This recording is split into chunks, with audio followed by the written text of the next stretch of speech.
Loving me that music, loving me this session today. Welcome, everybody. Welcome, Goglings, Gogorifics, and Gog peoples of the world, as By the Dice Roll returns with Dungeons & Dragons. Welcome to episode 448 of Pen and Pixels, as By the Dice Roll plays Ghosts of Saltmarsh. I am super excited for this as we continue into as we're moving into the second half, basically.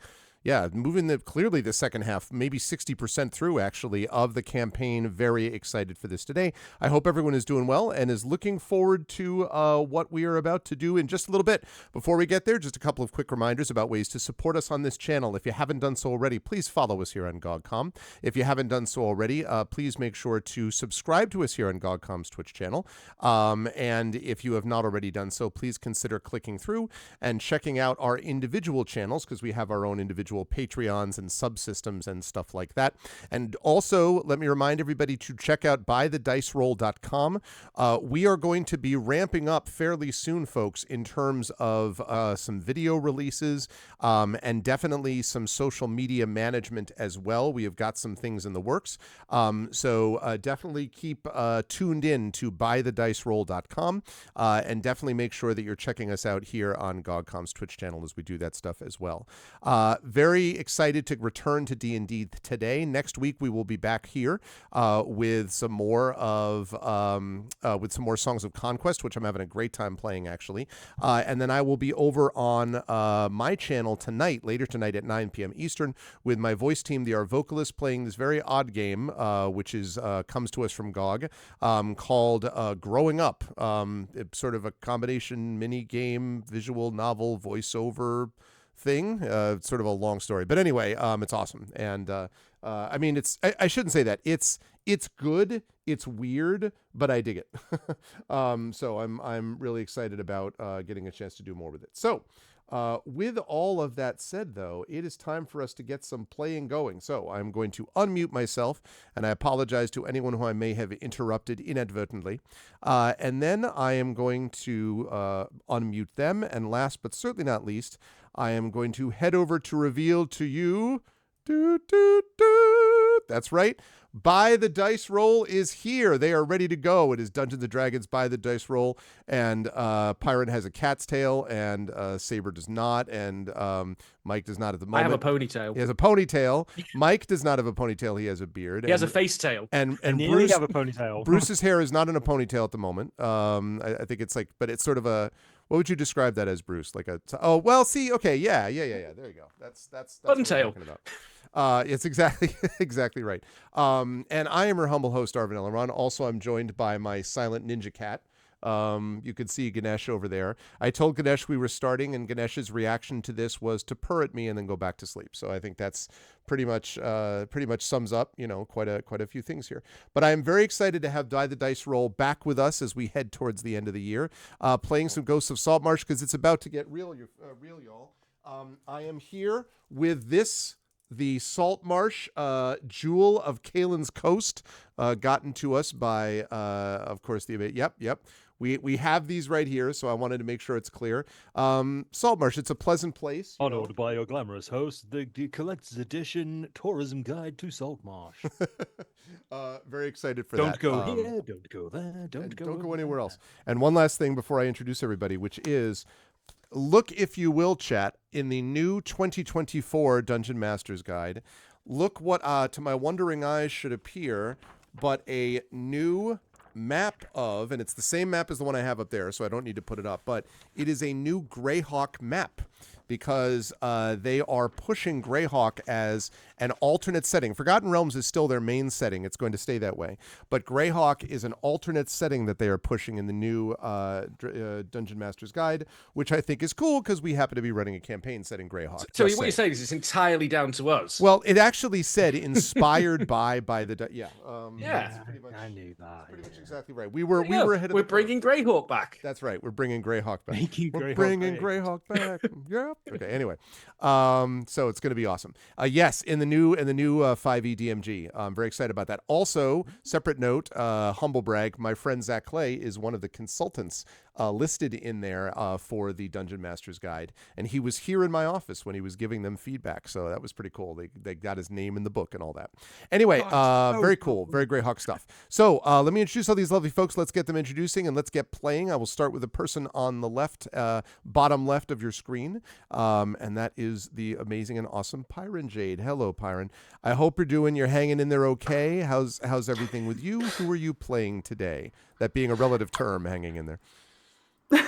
I just had to reroute a cat because the cat was not here the whole time, but in the moment where you were like, and here they are, the cat like jump up. Of course, that's the best time. Sure.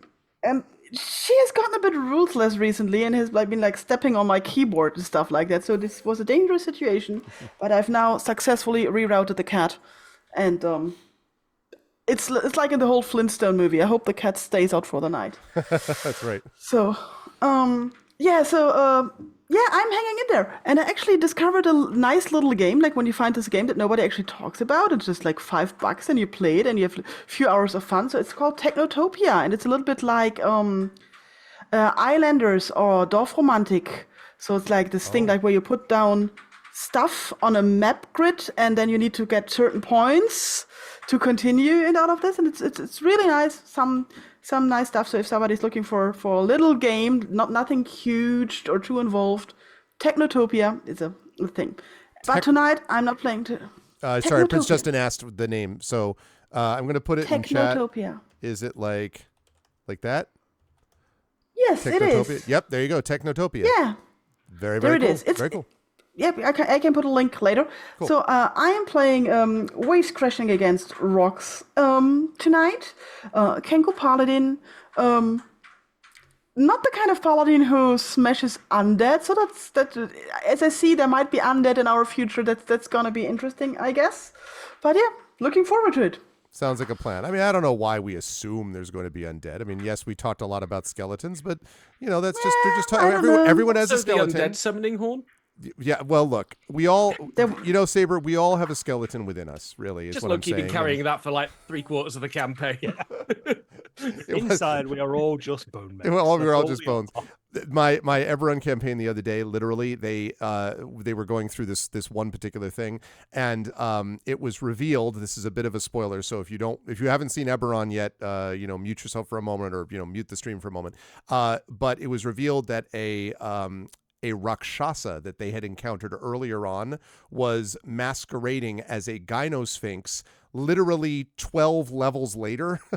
So it's been like well over a year. And so the return of it, they were just like, Oh my God. So that's why I mentioned that, Saber, because you never know when something that you get earlier on is going to come back to haunt you at a later point in the campaign. So it is in that spirit that we will consider things. But always a pleasure to have Pyre and Jade with us. And Saber, thank you as always for doing MooBot and Dashboard and all that kind of good stuff.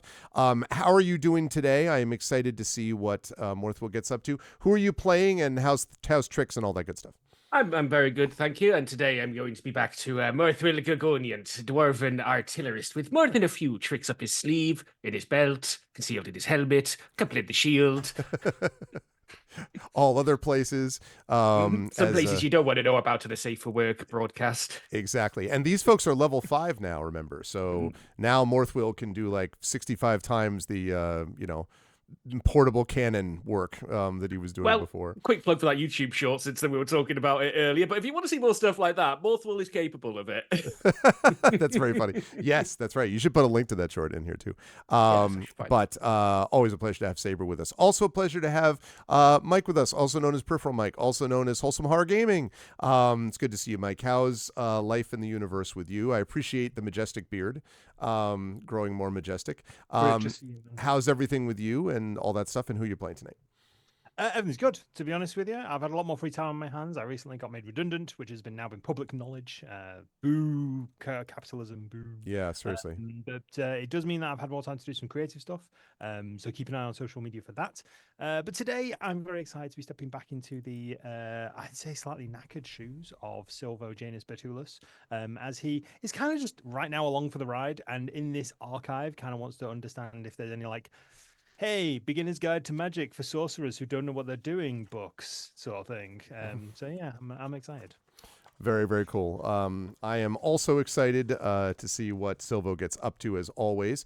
Inanda normally plays Brian the Bloodthirsty, but will not be joining us today. Brian will be doing some side mission extra work that's extremely important for later in the campaign, but will be back with us next month. But in the meantime, you should check out all of Inanda's stuff. Inanda is a good person and a good player, but we will talk more about Inanda when we see her next month, which leads us smoothly right along to the also amazingly awesome Undeveloped Bruce.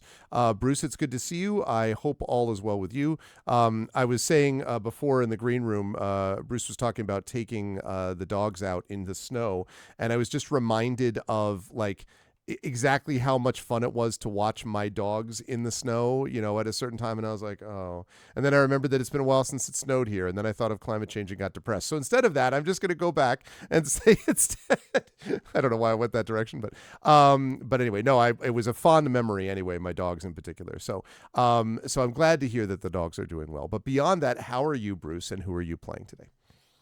Yeah, I'm doing all right, thank you. Yeah, I'm doing fine. And the dogs are great, and I have an upside down dog, which is the best kind of dog. And any greyhound owners out there will know the upside down, awkward legs in impossible angles in the air sort of pose. And today I am playing Green, who is a turtle cleric. Just heals, and we're gonna see how he goes on his continued quest to not get eaten and to find inner peace. So yeah, that's what he's after. Yep, these seem like valuable things to get involved with. So in that spirit, I will. Well, first of all, in that spirit, I will try to figure out why I don't have any music. Hold on a second. Definitely not me this time. No. Definitely not. I'm not. Yeah, definitely not blaming you on that. Let me see.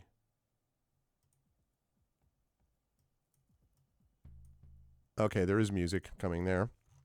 It just sort of removed some of it. Okay. Well, let's get my river music in here. We will use that. No, it's here. I know what I'm doing, chat. Don't adjust your. He's done this before. Don't worry. He's done this exactly. Professional. I'm a professional. Okay. Right. Add to game.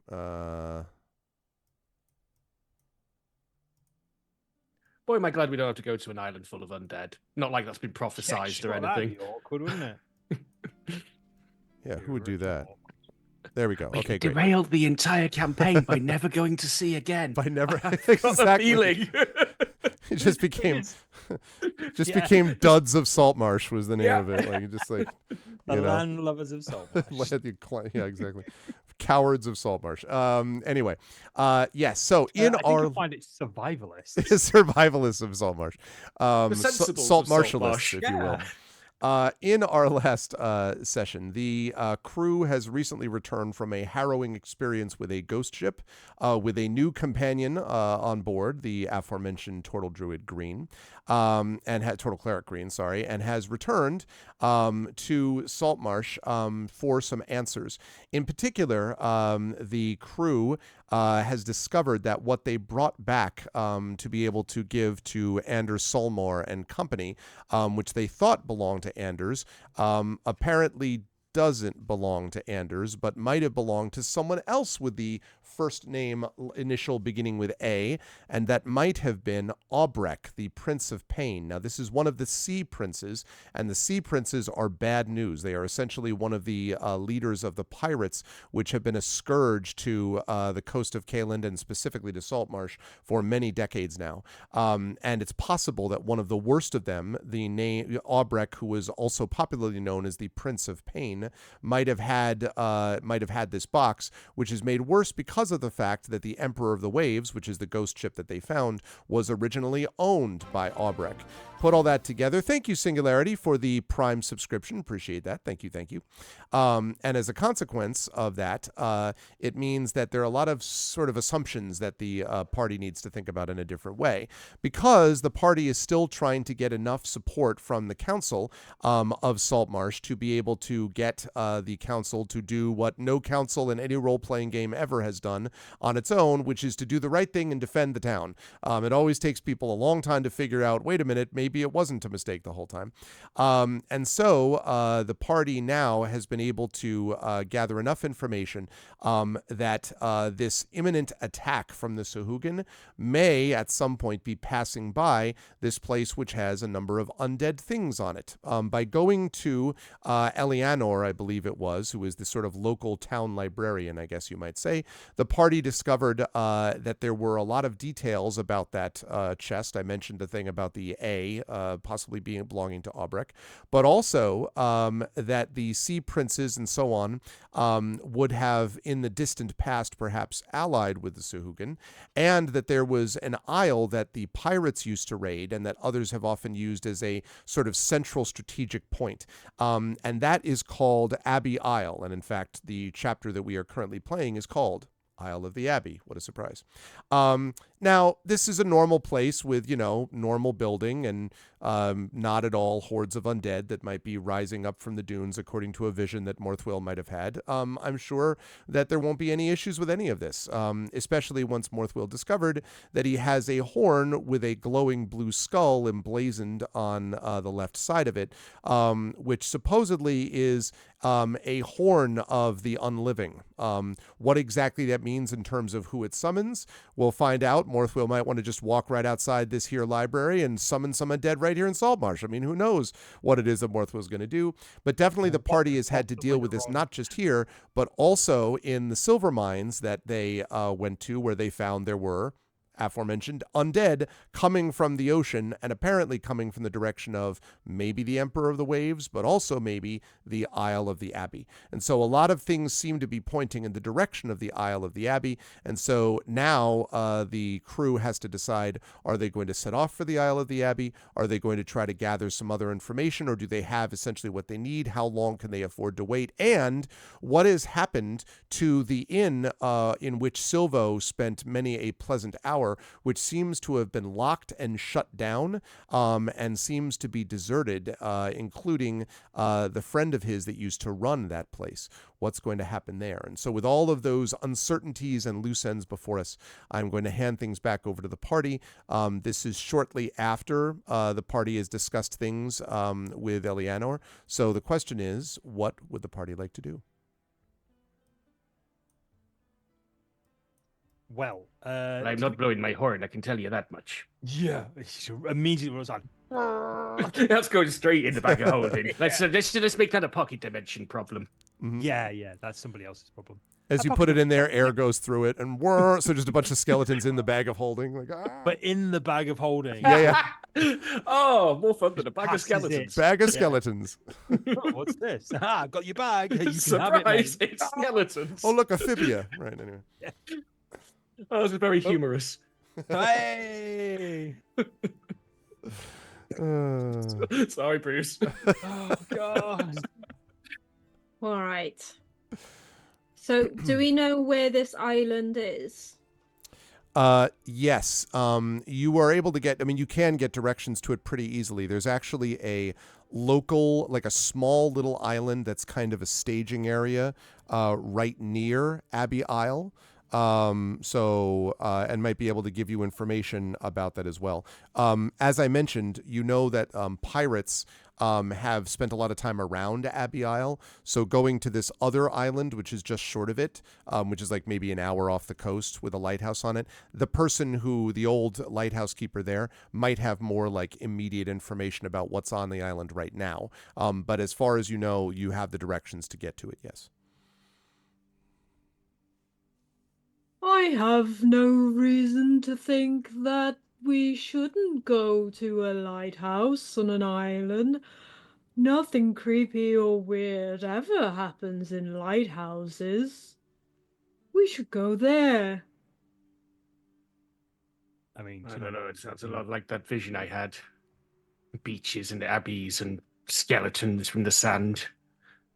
Well, I think those visions will come to pass anyway. It's just what we do with them.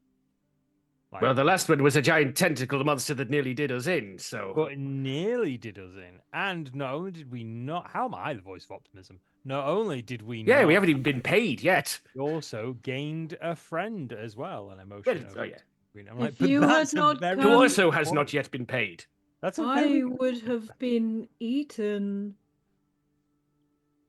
You'd have been cracking. Quite food. probably. I think we were all at risk of that. I think that if there are undead skeletons rising, they are not at peace. We should help them to find peace. And I think that's a fantastic idea, and I'll encourage you from behind the person who kills skeletons. And I point over to Waves. Best I can do is pieces. Would that do? I think in this Wha- instance that's the same thing. Waves looks a little bit puzzled, which is easy for a bird. Like why they are the ones in charge of killing skeletons and aren't skeletons dead Well, anyway? I kind of just point over to you and Brian. I'm just like, I'm gonna hide behind those two. I'll Even then, it only works half the time. Yeah. All right. Were we? So are we finished in this library? Had we found out everything we needed to? Well, I'd like to know if this horn is it written to attract undead towards it, or is it the function of using the horn itself? And Eleanor mentions, well, the stories don't actually rightly say, except that, well, the person who was writing about it, and he goes over to, you may remember he's got a lot of books around him, so he goes over to one of his shelves, pulls out a book and kind of thumbs through it, and then comes back and presents a fairly credible drawing that you see of this horn that you have, and a description of the horn and the way that it looks and so on. And then the entry is half finished. And he says, Of course! they never heard who actually finished it. It ends in a red streak, of course. Ripple. The Castle Og. Also, Silvo. And I sort of gesture him over to a quiet corner. All right, mate. Remember that spell book from Sanballat? And that page that we looked at and couldn't figure out? Yes. The one with the weird writing on. The one with the weird writing on, yes. Yeah. Maybe we should look into that here? Well, ask Thingy about it. I'll point out. Yeah. The guy whose name I, as a player, clearly can't remember. Eleanor, you mean? Eleanor. Yes. You still got Aye. the bag of holding? Did we put it there? Yeah, okay. No, we definitely did. Okay. We didn't want Sambalat to track us. Yeah, that's fair. That Probably sounds dropped it in like there with a stone tied around it because Spatial. just gonna dig around all the jerky as well, you know. Yeah. A few planks, confused bag of skeletons. Massive skeleton summoning horn. They've all now been smushed together into just one giant misshapen skeleton. Oh god, it's like a Dark Souls boss. Oh my days. Yeah. Right. It's Voltron, the skeleton. His bones are on. Yeah. Or blazing bone. Right. I'm not going in the bag. All right. As much as I want to put stuff in that bag, I don't really want to. I don't know where it goes. You get the book out. I will take it to what's his face, and then say, "Do you know what this means? Because I think I can read 2 words." You're already talking to like the back. He's gone in double shoulders. He's got his head in there. It's like jerky coming past his shoulders. Why did I put it in loose? If you go in the bag, I just say he's gone. He's already gone. I'm just an echo in the distance at this point. Yeah, I'd emerge with the book. Cool. And to be clear, this is the one that you got from this is from Sanballat, right? So this is Sambalat's spell book that we acquired. Yep. And in the back, there was a very mysterious page that looked very out of place. It had a lot of sigils and writing on it, and only Silvo could make out 2 words. So we figured it was potentially deep speech, but we couldn't figure it out. Something about speech. Was it primordial? I can't remember. It was only because I showed it to everyone, and everyone was like, "No, mate, that's just runes. Like, we have no idea what that is." I'm like, "No, this one says existence or reality or something like that. There's something." I speak primordial. I'll show it to Green. Oh yeah, we got a new party member. Rub all the languages in front of them. That's What about this? So better or worse. So Green, as you were actually familiar with this on several levels, in fact, because the language is the language of Ayuz. Now, for those of you who are like, who the hell is Ayuz? I'm glad you asked. Because Ayuz will tell you. Ayuz will tell you. Hey! Ew. Okay. So I'm gonna see if I can do this in a way that's maximally confusing for everybody. Okay. This is what makes the campaign with us really unique, folks. Real life maps, not your digital ones that everyone can see. Okay, listen. So right there is the Kingdom of Caeland. I'm doing this mostly because I'm geeking out on the map, okay? So Kingdom of Caeland, right? You see that Kingdom of Caeland right there, that little star there, which is not zooming in completely. That is Saltmarsh, where we find ourselves currently. Yeah. If you zoom up, Marvelton, that right there is Ayuz. And Ayuz is a most it is a most dreaded place, Green, and you would know a fair bit about it. In fact, I'm going to tell you exactly. Because this primordial speech is clearly making reference to Ayuz. All right, give me my Iron Gate, Ice Barbarians. Yes. There we go.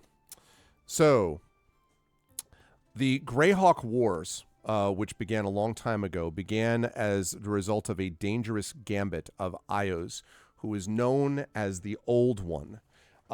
No single being can claim personal responsibility for as much bloodshed as can the Old One, who is a vicious, scheming creature who revels in his own debased wickedness. He himself is enormously powerful, really a demigod of evil is what you would describe him as, but he's made worse by the fact that he has a fairly functional empire of Ayuz, which is often at the root of all problems that exist. In fact, if it weren't for the fact that Ayuz is hated even by other evil emperors and kings in Greyhawk, in the Greyhawk world, in the Flaaness, probably Ayuz would have been able to perhaps conquer much of the good people, including Caeland, because of his might, his power, and so on. He has lived, as far as you know, Green, for thousands of years. and he is a deeply evil creature. And what this is referring to is, in quotes, the greater return of Ayuz, and something which is referred to as the pact with that which lies beneath. So it seems to be suggesting that Ayuz is engaged in a treaty with something that lies beneath. Beneath what? It doesn't say. And then it's a lot of stuff about how, like, praise the old one, may his tentacles not consume me, blah, blah, blah, all that kind of stuff. But the Does it basic also end in a point- red smudge? Yeah, exactly. But the basic idea is it is a reference to Ayuz, and it is a reference to some treaty that he has made. All of this in Primordial. Right. I translate and read it, and then, I'm like, this is bad. All of the bad is So this. He is the left big toe of the world. So the name of Ayers, Morthal's gone diving back into his bag of holding to make the DM cry again. Okay. I have my Ayuz Destructor Ray here. And well, no, not quite. But way back when we picked up the spell book, I also happened to pick up a book exclusively about Ayers from the mansion. yes, it may be related because this was also No, it was from possession of the ship. Sanballat. Sorry. The Say again? diary of. Oh no! Oh, from the ship. Yes. Hang on, let me look Yes, at my indeed. No. This was definitely from the mansion. Looking at where it Okay. is in my Then item it's placement. then it's the other thing owned by Sanballat because he has both stuff in his spell book about Ayuz and also this treatise of Ayuz. Yes. Same thing. Okay. Pretty good suggestion that Sanballat has some connection to Ayuz, you'd say, or serves him. Obviously, there are a lot of Ayuz cultists as well. But the thing is that Ayuz is always somewhat limited by the fact that everyone's always pissed off at him because he's so evil, even like others that would technically be evil. If he's somehow managed to, I don't know, restrain that part of his personality long enough that he's making deals with creatures that lie beneath, that's not great. Been a while. He's worked on himself. He's been to therapy. Do you know Yeah. what I mean? His personal skills. He's mellowed a bit. So Silvo's just gonna be sort of like holding the book kind of the other way so that Green can read it, and then he's gonna be like, maybe we should put this back in the bag. Hands it over to Morquill. I'm just holding the bag open at this point. I'm not kind of down to touch this more than necessary anymore. Just leave that. Yeah. Well, that is not what I expected. Yeah, You think what lies beneath will eat me? I think It's maybe all of us. dangerous. I couldn't agree more, Waves. I couldn't agree more. I think what lies beneath would definitely have a snack on all of us if it had chance. We This should suddenly got- stop it then. I mean, yes. Yes. But what else is out there? Like, we've got the Sahugan, we've got apparently all of these undead. Now there's something that lies beneath, and I'm sorry, the left big toe of evil. Like, this is evil to evil people, right? Like, this guy, Silver, just looks like he's having a mild panic attack. He just sort of wanders off, kind of muttering to himself. Green would like to so close to almost putting a hand on Silvo's shoulder, like it's hovering millimeters away, Wow. but not quite touching. Yeah, and he just says, "It is difficult in times when evil is coming, and there is so much dirt everywhere." And he gets slightly distracted by realizing that there is so much dirt all around him, but then he snaps back. But so long as you clean one thing at a time, you will soon find that everything is clean.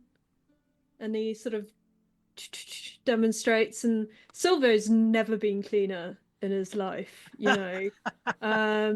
and like all the little tears in jackets and boots and things, all of it has been mended over time. Even his hair has somehow looks like it's been combed really nicely now. Nice.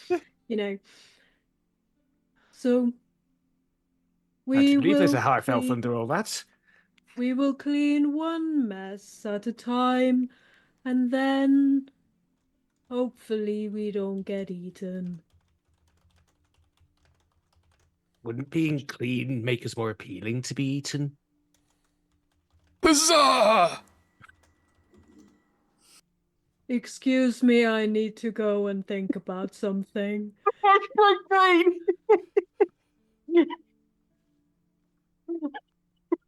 Please don't break the tortoise. I'll keep my logic to myself.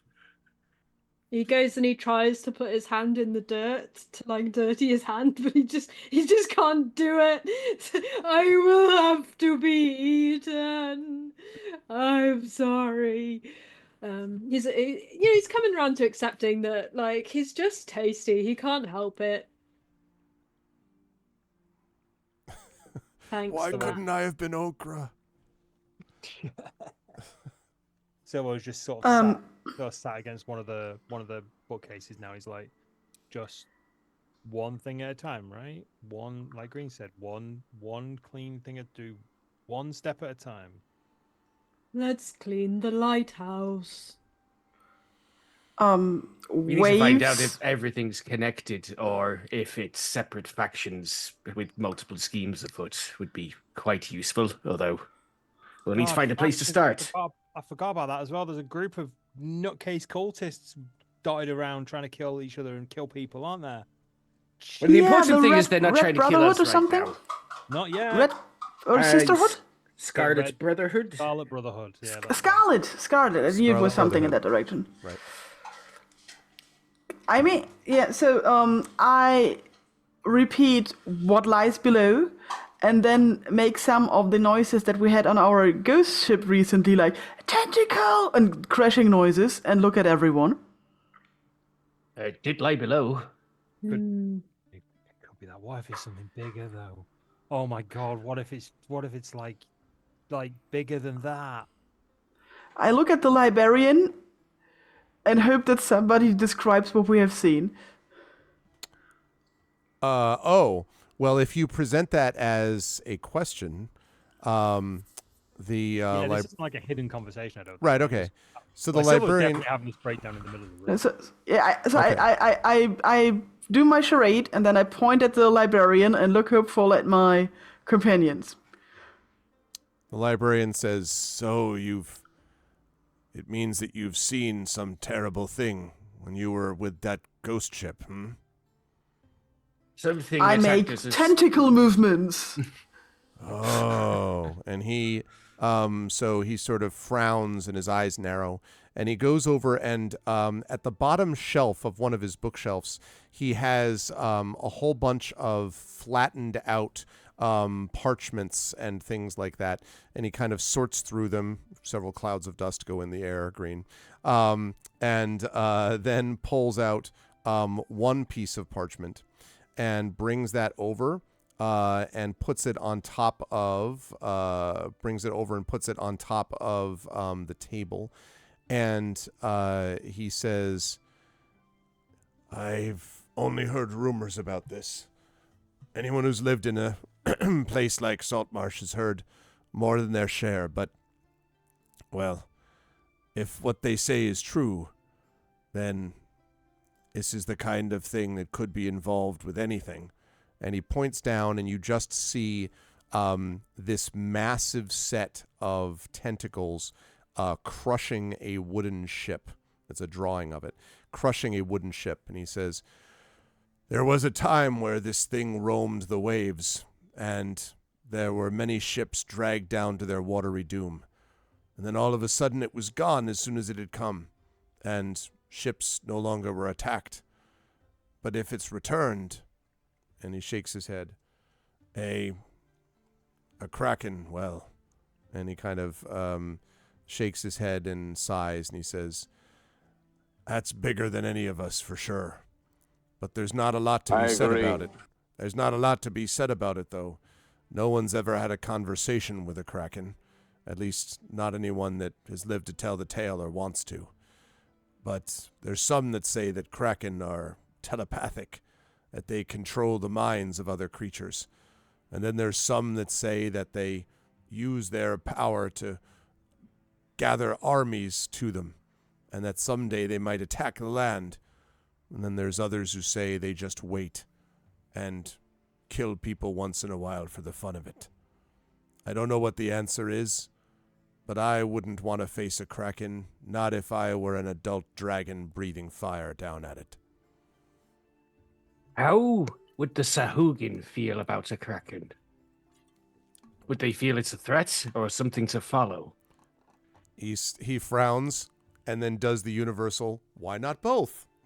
And he says, they are a threat for certain to the Sahugin. The Sahugins are cowards, and they're always more fighting with each other than anything else.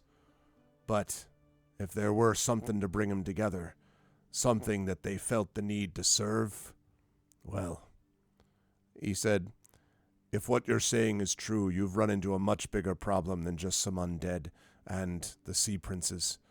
Frankly, a kraken, if it really exists, is a threat to all of the Azure Sea. And, well, the kraken, it can have agents on land, you know. Right, kraken's going on my list. Waves, like, droops a little bit and says, Oh, for God's sake. He nods. Hey. Aye, that's fair enough. But the only way to get to it is going to be to trace backwards. Figure out what it is that's leading all of these creatures. If you can do that, eventually you'll get back to their leaders. Someone has to have contact with whatever's bringing them together. Still missing a damn cog for this clockwork. He nods. That's true enough. Well, I need a pint, and then we need to strategize, I think. Silver's just got that like 1,000 yards there. Like, there's a lot going on in his head right now. He just doesn't. Although he does stand up, and he looks at Eliander. Yes. Yeah. Or Elianor. Sorry, not Dur. Elianor. Sorry, Elianor. He looks at Elianor and he goes, "What books have you got on learning magic?" And he says, well, I've got a few of those. Anything in particular you're looking for? What about if someone doesn't know how to use magic but has magic? And he sort of blinks. He says, and he says, well, there's spell books. There's he kind of goes over to the shelf, pulls books out. Let's see, Magic 101, Magic for Dummies. And he's like putting the list of the names.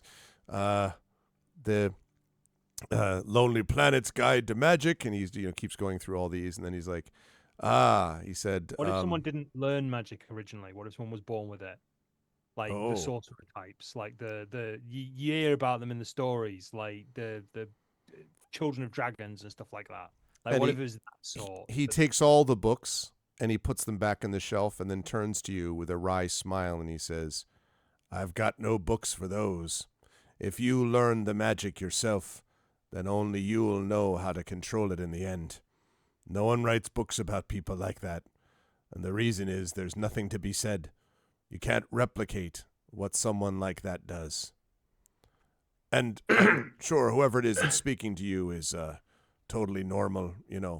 I'm sure you don't get any, problems with the magic, right?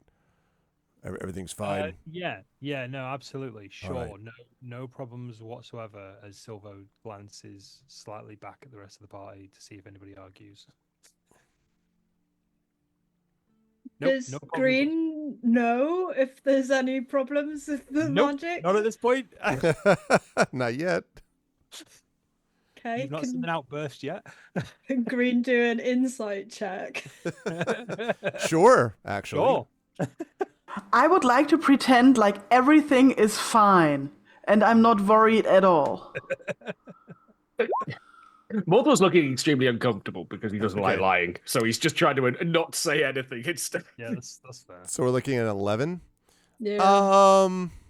I mean, Green, you would assume that Silvo has not told you everything there is to know about this, but everyone seems vaguely uncomfortable, for whatever that's worth, except for No, not me. Yeah, well, Waves determined is also itself somewhat uncomfortable. I'm totally fine, So you No, have no, the I walk over to Silvo and pat him encouragingly on the shoulder with a happy nod and say, Abracadabra. Yeah. So, yeah. Like, I mean, I don't always know kind of what I'm doing because no one ever taught me, but I've got some tricks, and I didn't know if you either had hey, here's the written down version of how to be a sorcery type, or I don't know, you knew anyone who might be able to be like, okay, cool, go wave your hands in this direction and say these words and abracadabra, you summon a boulder or something. I don't really know how it works. You're supposed to say it out loud like that. Well, nothing happened. That's a good point. He That just is a starts good point. gesticulating all over the place. He's like, I I don't talk. know how to make it happen. But you don't always pick your times. That's true. That's true. No problems. It's just a bit erratic. Do you know what I mean? It's like to crossbow with a very sensitive trigger.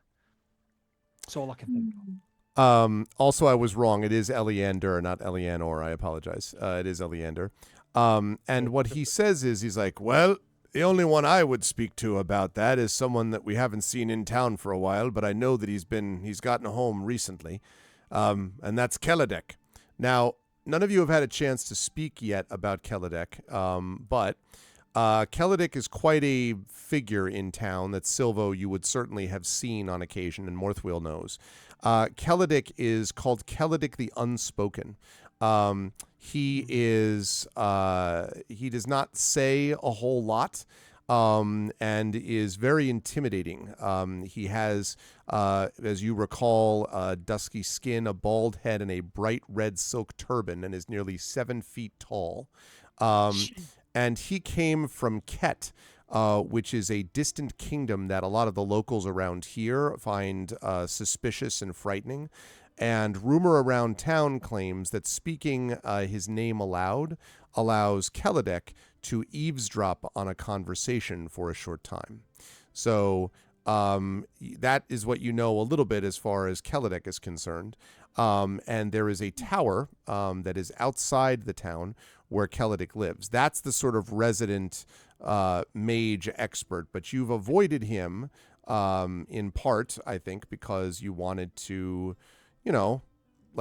not deal with Keladek asking questions that might feel uncomfortable. And he's not been around as well. He has not been around, but apparently, according to Eleander, has just returned, and Eleander does not live far from his tower. So you could speak to him. Okay. But again, you've always felt a little uncomfortable around him, Silvo, but that's the way he makes everyone feel. Right. So Keladek is probably the person. Now, I'll turn to the rest of the party. I do know who Keladek is, but I always thought he was a bit of a weird wizard. Not like a wizard, but like a weird wizard. And like, I don't really know what this, he sort of motions to himself, this really was until very recently. So I don't know, maybe I could put the two together and maybe we could pay Keladek a visit. I mean, me getting a bit of a handle on this can only be a good thing, right? Are you a weird wizard? I'm what's known as a charismatic rogue of types. With a number of tricks up my sleeve, but yes, I'm a bit of a weird wizard. I can sometimes do magic. I just can't. I don't always know what I'm doing, and I don't really know how to make it happen, but sometimes it happens. Sometimes it's helpful. Sometimes it's not. That sort of thing. So, yeah, it's a bit all over the place, really. I don't know this school of sorcery weird, but if you are a weird wizard, then it stands to reason that you should learn from another weird wizard. You are also quite quiet in speaking. Oh, I see. Yeah, Pyron just said that as well. How is that? Testing, testing. Hello. Is That me you're looking for? I don't think that changed anything. How about that? Oh, a little more. Ooh. That change anything? Yeah, that's fine. Yeah. Yeah, they're good. They're good. We're good. We're good. Lovely. Okay. Cool. There we go. Lovely. So Right, one anyway. mess at a time. Let us go and clean this wizard tower. This brings back so many memories. We'll talk about that on the way. I'm going to look at the rest of the party. I'm like, the Wizard's Tower? I give the librarian a polite bow and move towards the door. Okay. And he nods in return. Yeah. Thanks. Thanks, Amanda. I do really appreciate it. Okay. Let's see. So, Oh. all right. So we will leave. Yes, I was going to say. So when you depart, you're heading to. Are you heading to the tower? Is that the plan? I think or... so. Yeah, I think so. No one. I mean, Brian's been very quiet, but I don't think anyone's going to argue that getting a bit of a handle on Silvo's magic is a bad thing. I think Brian's not with us. Brian is like sitting by the burial mound that the crate is in. Oh, is Brian? Yeah, Is Brian guarding still... the okay, crate. cool. Brian Yeah. is still guarding the graveyard. Good. Oh, all right. Well, let me move that. Let me change that around then. Let's see. So,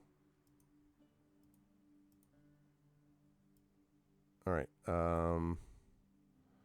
Which is actually where I had you before waves. So I'm going to move you down there. Okay, there we go. Right. Good. Okay. So. Okay, let's see if I can actually find... All right, so you're going to that place. Well, so the good news about this is that, as I mentioned,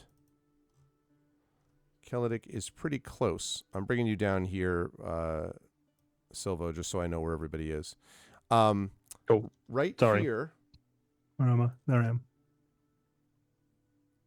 right there is the tower. So it's like right outside, right near, basically Eleander's house. So where's the tower? Oh, okay, cool. All right, it's right near it. Okay. Fair dues. It is right near it. Cool. Okay. Yeah, I think we're probably heading towards it then, to be honest. Okay. Okay. So when you get to the tower, which is 3 stories tall, by the way, the tower is has a thick wooden door that is closed, and there is a large golden knocker on the outside of it. And the golden knocker is shaped like what looks like a jackal's head, carved in, like, sculpted in brass, but it looks like a jackal's head knocker. I'm going to turn to Green, and I'm going to say, so cleaned many wizards' towers, have we? Yes, the last one. He had a pool. I cleaned his pool. He taught me this spell. And I cast prestidigitation on the door knocker. Okay. Nice. When you cast prestidigitation on the door knocker, you are taken aback, Green, to note that the spell does not seem to be doing anything on the door knocker.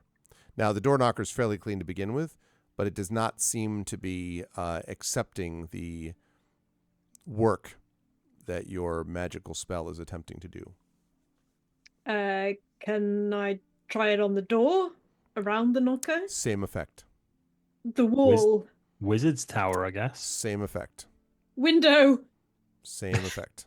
Ivy growing up the side of the tower. There's not ivy growing up the side of the tower. Oh, thank goodness. The step. Also no effect. The path leading to the step. That you're able to do. Yes, you're able to clean it up. I Alright, cannot breathe, enter Green, this breathe. place. Breathe. You're right. I'm One sorry, step at a but time. I Remember? cannot go inside this place. Okay. I turn to Morthwheel and Waves and I say, "Do you guys want to stay here? Do you want to come in?" I walk towards Green, get a little bit down, like to their face level, and say, Perhaps things are not as bad as they seem. Well, if I can't clean, then it's as bad as it seems. um, I will wait outside. I look Perhaps you around. should Okay. wear a glove when you knock. I'll do my best. Morthwheel, what do you think? Well, I was going to come because I'm curious what the heck's been going on with you. Waves? Yeah? I come know. in? Cool. All right. Green, stay close. Don't... I'll point towards one of the shadier looking bars nearby. Don't go near that place. All right. And just stay as safe as you can. All right. Green, while they're inside, will just spend the entire time they're gone obsessively cleaning everything around him that he can. And it's just even worse than usual. Like he's arranging like blades of grass in like height no. or whatever. Like, because there's just a place he can't clean, and it is incredibly disturbing to him, and he's overcompensating. I see. So walking back up the stairs, I'm going to turn to Morthwheel and Waves, just slightly out of earshot of Green, and be like, "Yeah, wonder what caused that. Interesting." Maybe Just it was grab spooked by magic not working. Maybe, yeah. Can have that effect on people. Reach for the door knocker. Okay. Now, when you lift the knocker and drop it on the door, the mouth on the jackal opens and says, "Roar!" and like makes this echoing sort of noise that, and sort of Silvo, you're kind of like, oh, you know, type of thing. And then there's a pause, and then the door opens. It honked at us? No, it like howled. Waves, please tell me you got that. Memories in 8-bit, are you in chat? I could use a soundbite of that, please. Quick, someone clip it. Someone clip it. Yes, please, people. Make a clip. The reason Right. being, Pyron can use this for her soundboard. Like, she literally can. She has a soundboard, she uses it for her character, so stuff like this we can totally use. Yeah. So, for absolutely. example, we very early on in our story met a banshee, which Arf said did this. So, As you hear, completely different from this time, so... Yes. Yeah. Dale. No. That's a clip. There we go. one day I'm gonna have like open things where I just have people send me sound bites of voices they make or something, and we're gonna add them. Oh my god. Anyway, yeah. So the door opens up. Anybody in the door? No. Silver walks immediately in. Okay. The Almost door closes as Morthwheel is walking up confidently. to it. Well, that's just rude. I knocked. And a minute later, or not a minute, a few seconds later, door opens. All right, maybe just gotta be polite. I go in. Okay. Door slams shut as Waves is walking up to it. I walk towards the door knocker and I do ah. The door knocker is silent. Very disappointing. So I knock. Sorry, I couldn't resist. I was trying to do the air horn. No, I'm sorry. I couldn't resist. No, it doesn't do that. 1 millionth adventurer. Yeah, exactly. No, when you knock, it does that again, and then opens. Okay. I look at it suspiciously, honk at it, and walk in. Okay. And again, the door closes leaving green on the outside, desperately attempting to clean it. God damn it! Yeah. I would like to point out we have left the tastiest party member unattended. Yes. Can we that's very please So not? inside this We've tower, split the party twice. inside this tower, you are standing on the ground floor, and you can see doors that are set in ledges, or landings, I should say, like stair landings, above you on the first, on the second, and on the third floor. But you see no stairs to get up to those landings where the doors are. It's just you there, and then each of the doors at this landing, but no stairs leading up there. What's on the ground floor that we can see? On the ground floor, it is fairly spare. There is a carpet on which you were standing, a red carpet.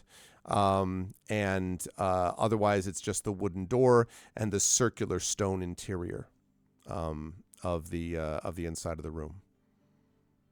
So I was going to wander towards the center of the circle and just have a look up. Okay. All right. So when you look up, and Marthwheeler waves, are you standing like off to the side while Silva's doing that? Like where you stopped when you came in? I'll be appraising the workmanship of the general construction. Okay, and waves. I just look nervously around and try to keep both of them in my eyesight just in case something happens. Okay. So you look up, Silvo, and a minute later, or a second later, I guess, your entire body lifts up. And you soar I'm not doing into this. the air. I'm not doing this. This isn't me. How would you know? I don't I know. Now, I where are you? sprint forward, catch his feet. Okay, I was going to say, well, Silva, where are you looking? Well, no, he goes very fast. But Silva, where are you looking? Because you started by looking up, right? When you say the thing of, I'm not doing this, do you change your eye angle or anything? Yeah, I'm looking down when I say it. So the I'm minute like, you look down, it stops. 3 or 4 feet up. And then I'm like, oh, I'm not doing this. I'm not doing this. I don't think. And you look down and you drop to the ground again. Slowly, not plummeting. All right. I think I got an idea. Look up. You. And I'm going to look level, not up or down. Okay, which one? First floor, second floor, third floor? First floor. Okay. Not ground, the first floor, yeah. Okay. Yeah, when you look level, then you stop. And you are now floating in air about probably 10 feet from the landing in which the door is set. So it was just like, and swimming in air, maybe? He doesn't got to do this fit. Yeah, well, right now, remember, you're not, you're just sort of like you're in midair, you're just hovering. You wave your arms, that doesn't seem to do anything. What if he like leans forward a bit? Can he lean forward? Does it feel like I'm stood on something? It feels like you're standing on something still. On something? Yeah. If I lean forward, what happens? You have to catch yourself before you fall over. Oh, God. Right, okay. No, not that one. Point my arms out. Okay, you do that. Yeah, okay. No, I got nothing. Look around the first floor. See if I can see anyone. Looks like it's just the one door that's there that's closed. Cool. Look up until I can see the second floor. Second floor. Mm-hmm. Look around, see if I can see anything. One door, opposite side. Looks very much like the door on the first floor. Is there a third floor as well? There is. I'll do the same. See if it's the same thing. Third floor is the final. It's the final floor. It's the final floor. But it's the final floor. And one door in that too. One door, nothing else. Correct. Okay. I'm going to look down and float back down to the second level. Okay. The second floor. And then I am going to shout, Kaladek the Unspoken, are you home? There's Kaladek the Spoken now, technically. Well, yes. Yeah, so, and your voice echoes around the room. Kaladek, deck, deck, deck, deck. And there is only silence greets your words.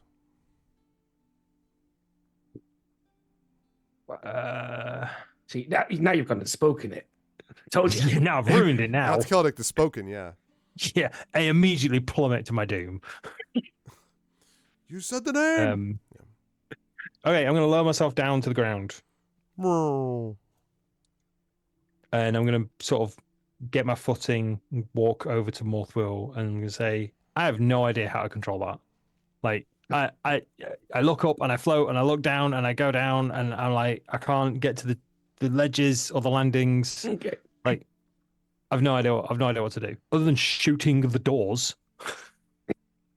Don't think he's going to be too pleased with. First, we need to find out what we're dealing with, I suppose. So, Mothra is going to have a look at the floor and see if he can see any runes or any other kind of magical inscriptly gook that they use for their processes. Let me have you make an Arcana check for me, please. Okay. I love the term inscriptly gook. Oof, 25. I mean, it's definitely the case that there is magic in this area, and that there is some magical force probably on the floor that's causing this to happen. But in terms of what that looks like or how it would be enabled or disabled or anything like that, you're not sure. Seems fairly innate to the tower, though. Okay. I'm gonna step into the middle of it myself then, Okay. because I've got a device that works along similar lines, and I'd like to compare notes here. Okay. Fancy. So I step in the floor. I look Okay. up.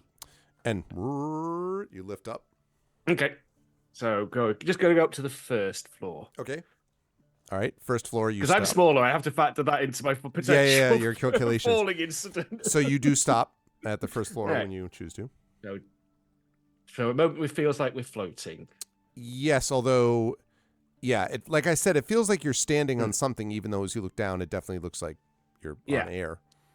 I'm going to take a step forwards towards the door. You do so. I'm going to take another step towards the door. You do that too. At this point, I'm going to reach into my pocket for some sand that's probably there. We've been all over the beach. So I Okay. just want to throw it ahead of me. Only the penitent man shall pass. The sand clatters through just drops to the ground below. Okay. I take another step forward. It's fine. You're now a few steps, maybe 5 or 6 steps away. I was going to say I looked down, and then I remembered, no, I probably don't want to do that right now. So I'm just going to walk towards the door now at this point. Just try to complete the rest of the journey. Yep, you do. Without any problem. Dark Souls Hidden Bridge. And this is the second I floor went you're in on, or out, the third I floor? yelled down. Is this the second floor or the third floor, Saber, that you were on? First stop. First stop. Okay, right. Yeah. Okay. I'm going all the way to the top and try that. I'm not a barbarian. It should be really angry at the floor. It's dead easy. It took my weight. All I did was put one foot in front of the other. You magic Cool, types knock always on- go to the complicated solutions first. Cool, now knock on the door. See if he's home. I'm going to pull a Can stick out of my backpack and knock on the door with that. Okay. Can we actually look up to Morthwell without anything happening to us? If you're standing outside of that circle, which is in the middle of the floor, then probably Yeah, yes. I so am. Yeah, me too. Okay. All right. So you said knocking on the door? Mm-hmm. Okay. At pole's length. Okay. So you knock on the door and there is no response. No response up here. Anyone volunteer to the next floor? No, I can't see what you stood on. Neither did I. Well, it's probably still where you are. It just was. Why don't you stand in the middle and look up now? Because if it comes down, I'm going to get crushed by something invisible. Oh, boy. You got a point there. Well, that said, that sand that I threw dropped right through it. I'm not made out of sand. It's certainly, sorry, Waves, I think it landed in your feathers. Wave sighs and steps into the circle and looks up with widespread arms. And does the lifting More up, like you know?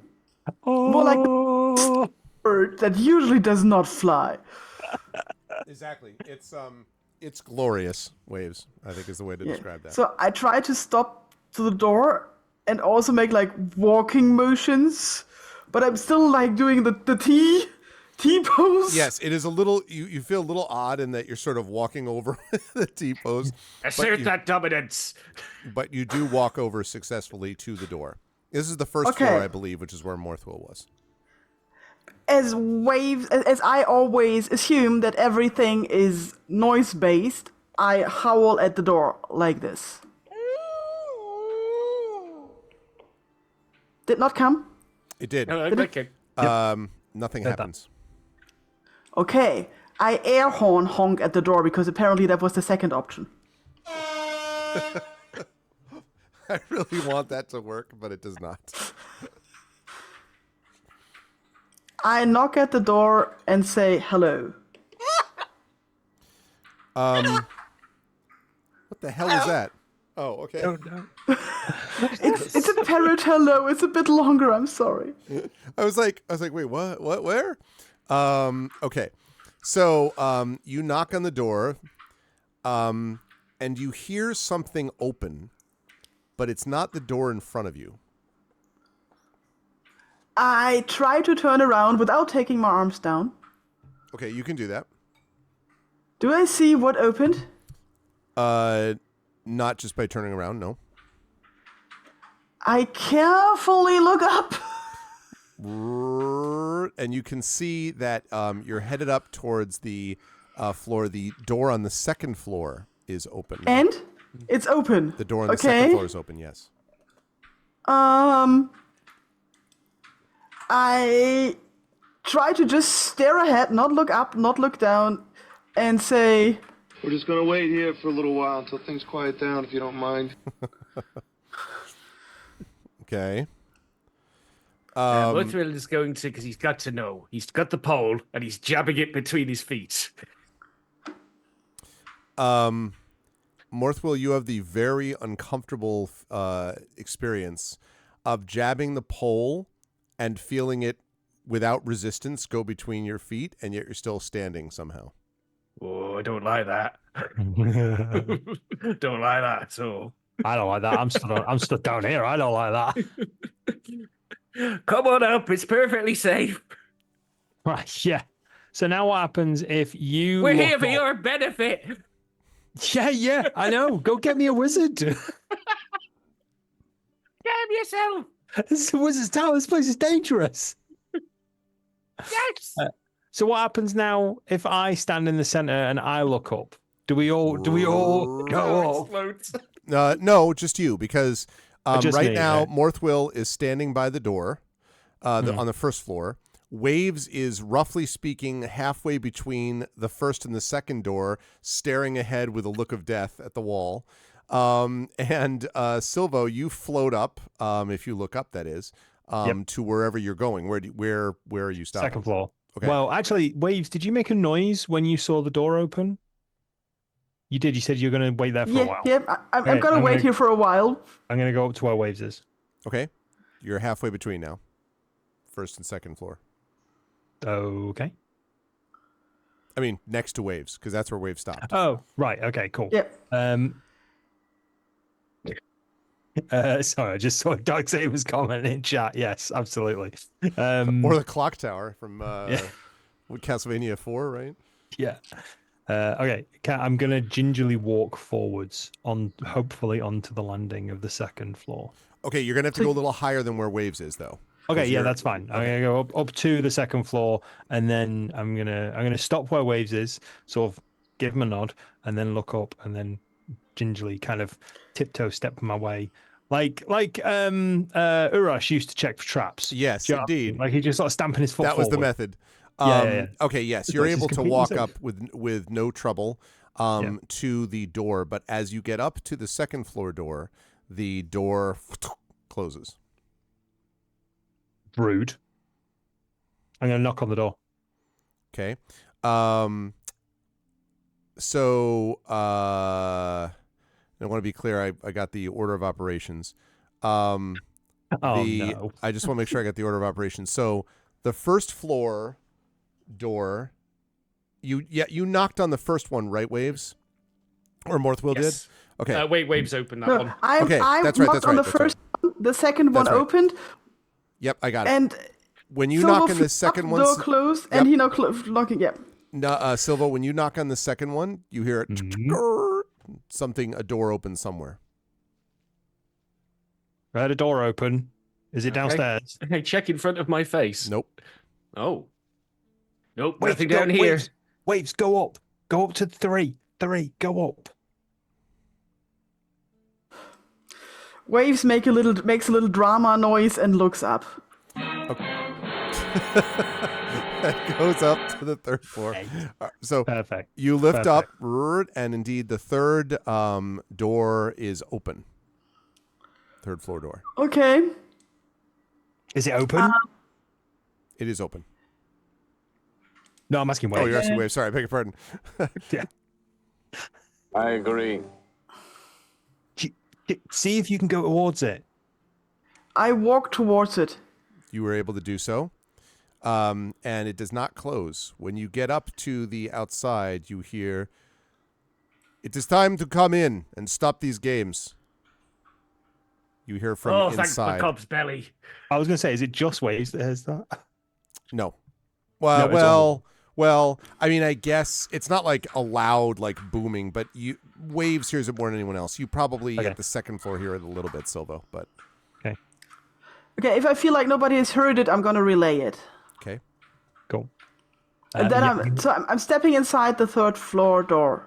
Okay. You can do that. Are you just stepping in one step, or are you like continuing, like waiting for your It companions? depends on what's behind. If there's like, I don't know, There snakes? is a long red carpet in a narrow hallway, and it feels like a very long hallway, like much longer than you think would actually fit inside the tower from the outside of it.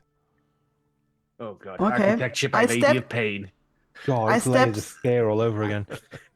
I take like 3 steps inside so that I think that my companions could land behind me. Okay. So like I'm there's waiting enough until everyone's space out for of the that. lift before I follow up, yeah. Yeah, I'm going to follow up on the left. Okay. I'll bring up last when it's clear. And I'm looking down the corridor and I'm gonna do my best poker face and I'm gonna give all of this a short applause. Okay. Because apparently somebody is feeling smart here. Silvo's just like, don't applaud it. This is stupid. Morthal's writing down all the notes going, wow, the same principle as my bag applied to a building. This is incredible. Green, on the outside of the tower, a person walks by pushing a broom along the road surface. I like. Is it a clean broom? Are they cleaning it? It seems like they're using it to clean. I don't know how clean the broom is right now. It's not filthy, but it looks like it's been doing its job. I will follow behind them, cleaning what they've just cleaned, but better with my broom. Okay. So you follow this street cleaner down the street as they cleaning further.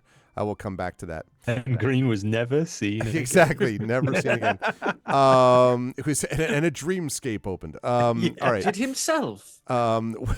So Waves, Morthwill, and Street Silvo. Sweeper is. Exactly. Green is Street Sweeper in Ghosts of Street Sweepers of Saltmarsh. Okay. The cleaners. The serial cleaners. Yeah, exactly. The cleanest cut. Okay, so Waves, Morthwill, and Silvo, you're continuing to walk down the path, as I understand it, the passageway? Okay. Or are yeah, you? I mean, Sure, okay. sure, Okay. yeah. I'm walking along the passageway, but I'm like kind of carefully walking along the passageway. This seems like the kind of wizard who has like, I don't know, water balloons on the doors or something. Okay. So you're walking along down the passageway. You walk and you can see the door behind you sort of getting further away in the way that you would expect. But in front of you, the passageway just extends for a long way. And you're just like, man. So all three of you are walking along. This goes on for maybe a minute or more. Door behind you getting further away. One closer to you getting there. Green, in the meantime, the street cleaner has gone all the way to, let me show you on the map, has gone all the way to about here and has turned to the north. So like that. Look, I'm No hesitation. helping- You're following that street sweeper. Yeah. I mean, I'm watching. Green is watching behind the. He's like almost seeing the brush bristles of the street sweeper in slow-mo, just flicking the dirt around and not even really cleaning anything. And it's just like, this person doesn't know how to clean, and it's not their fault, you know. It just wants to help. Make a perception check for me, please, Green. Awesome. You find yourself in the corridor. Perception. Oh, okay. The road gets longer and longer. I'm giving him I feel like ideas now. if he was a lethal prankster, he probably would have shown his hand by now. I mean, Another the old 11. disappearing floor from the top floor would have done the trick. That's right. Yeah. Another A big 11. boulder or There's something. something odd, Green, about the way in which the sweeping is happening. You're not 100% clear. Oh, are you leaving? Where are you That going? sweeper's a phony. So there's something weird about the way you're sweeping, but as you look, you realize you realize that the sweeper is very tall. Yes. And after a moment, you hear a voice from the sweeper say, "The longer you look, it's not going to be easy to find. Cleanliness is the thing you care about, yes?" And sort of Yes, you are wise. looking over the shoulder, you see a dark-skinned man. He is quite tall, and he turns back to you. He is holding a broom, but you can now see that although he's still kind of stooped over a little bit, you can see that underneath, sort of like on top of his tunic, you didn't notice this before, he has on a red turban. And he says, "Your friends have come to see me. Why?" And as he turns around fully, you see that you are probably dealing with more than a street cleaner.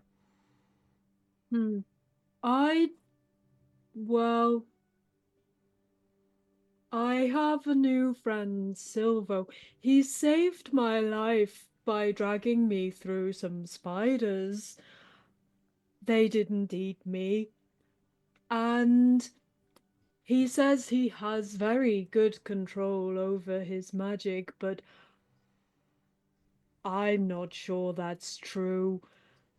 And I think he wants to have you, the weird wizard, to help him because he is also a weird wizard. I don't know what school of sorcery weird is, but those were his exact words, that you are a weird wizard. And he sort of nods, and he says, "So I am a weird wizard. I had not Yes. expected this. I suppose you are not interested yourself in the mystic arts." No, I am blessed by the Mother.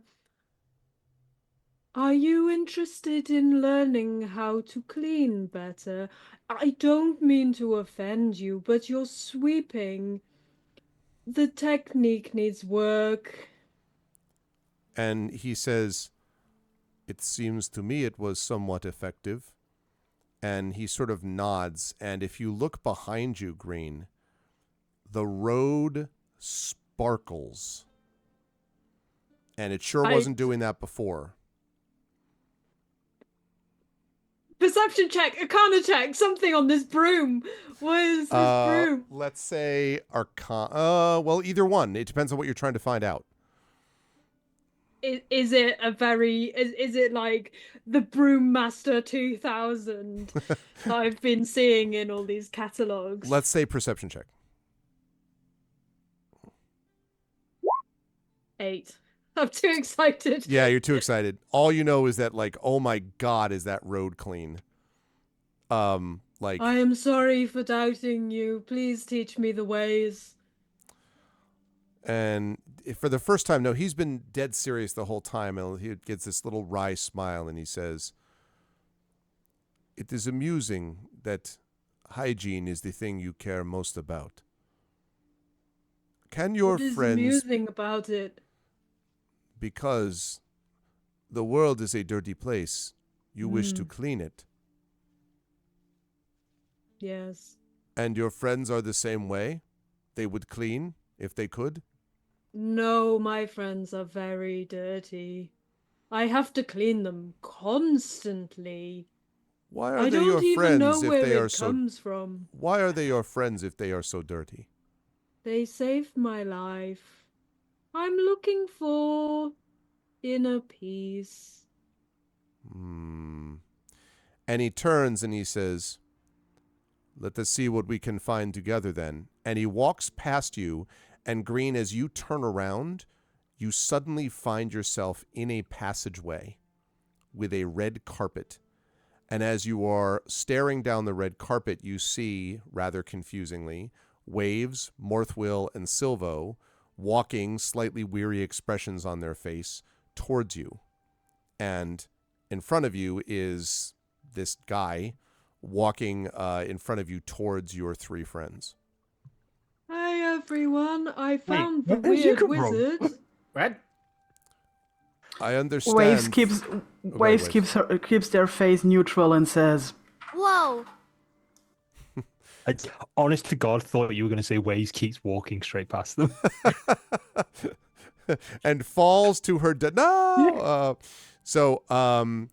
As you do that, the man comes to a stop, and at this point, his broom is gone, Green, and he is standing in front of you.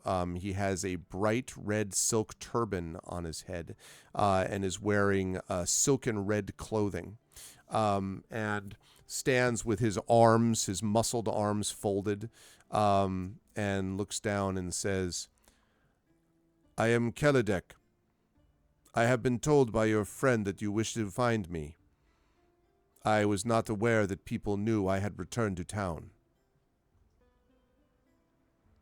Yes, I am looking for someone to help me with a magic-based problem that has been plaguing me for a while, and your name came up to the top of the list. What is the nature of this magic-based problem? Is there anywhere better we can talk other than a hallway, maybe? And he shrugs and says, "Perhaps the room was right there." And walking past you, you turn to see that you were standing suddenly at the edge of an opulent living room.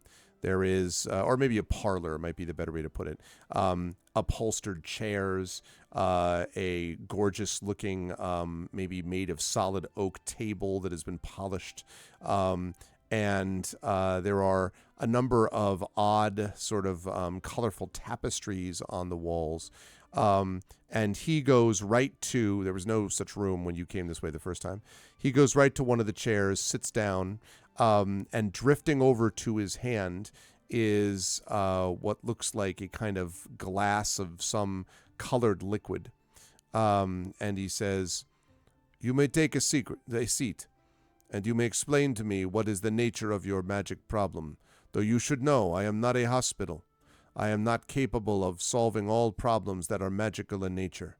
I am here mostly to do my research, and most people in town know that I must be left alone to do so." I lean over to Morthwill as I'm passing him, and I whisper, "I really don't like wizards. I really don't like wizards." Thought you were No. one. The man Not a says, wizard. "Why not?"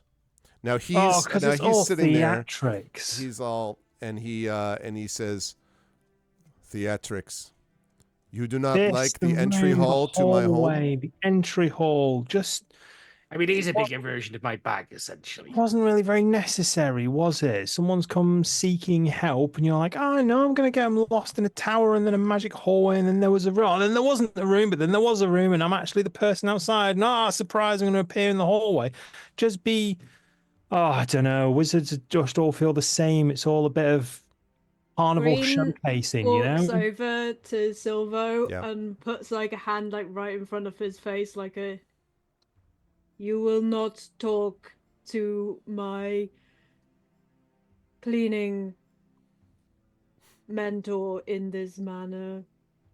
He is a weird wizard like you, and you should show him more respect because he is so talented.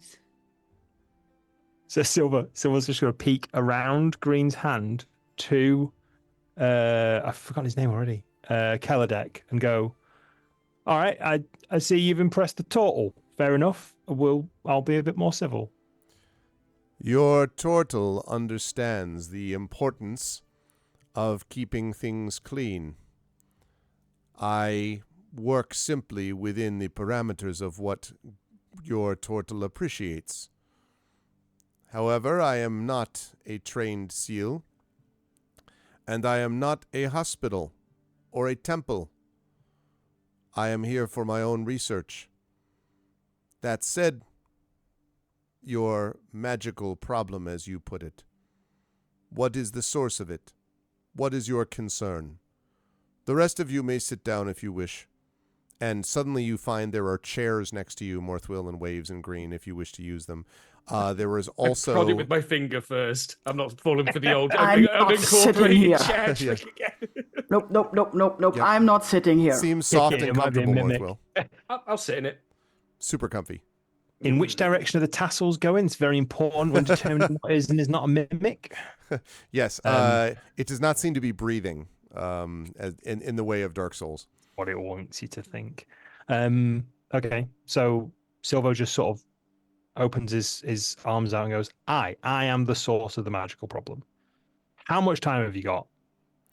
He says, more than I need and not nearly enough. However, since I am intrigued by the group of you, what does that mean? Okay. Long story short, very long story, slightly shorter. My name's Silvo. I grew up in Seaton. I was the son of the harbour master, Kia. Sadly, my mum passed away during childbirth. Never really got to know her. She was apparently good with magic. My dad wasn't because he was a human. He was good with boats. And when I was about 16, 17, I started to have weird dreams. The problem being, I used to have weird dreams about magic. And when that happened, that kind of cast stuff. Now, I didn't know what I was doing at the time. And needless to say, the fellow townsfolk of Seaton weren't too pleased with having a rather unstable magic user sticking around, especially when I didn't really know what was going on. Slightly shorter version, something happened. My dad kind of disowned me, kicked me. I was kicked out of town. I found myself in Saltmarsh. I've kind of ignored it for a while, being magic. And I don't know if that's been the best thing for me, because recently, working with this lot, when I find myself in reasonably precarious situations or perilous situations, stuff kind of happens that I'm not aware of, and I want to be able to use this. I used to think it was as an illness, like a disease, like I needed to get rid of whatever was wrong with me. Something was in me that I needed to get rid of. Now, I don't know if that's true, but I also don't know if I can control it. And I look over at the other party members. I don't want to hurt anybody else. I don't want to be responsible for something else going wrong. And I don't feel like, I feel like I'm getting stronger, but I don't feel like I'm gaining control.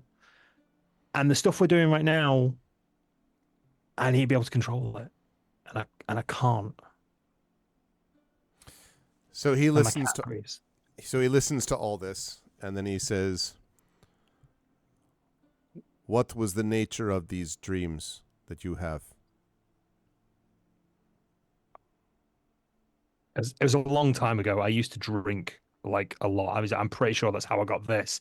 And he sort of takes his arm out of his coat, and you see the sort of tribalistic kind of tentacle tattoo. He's like, kind of woke up with this after about a week or so of binge drinking to try and escape the nightmares.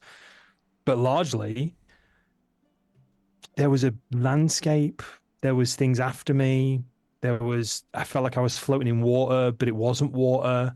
And there was always whispers, constantly whispers. And sometimes it'd be during the day, and sometimes it'd be when I'm asleep. And I don't know, it just kind of, do you ever have a dream so deep that you still think you're in it when you're awake for a little while? Well, that was days worth. And it's only been recently that that's kind of stopped.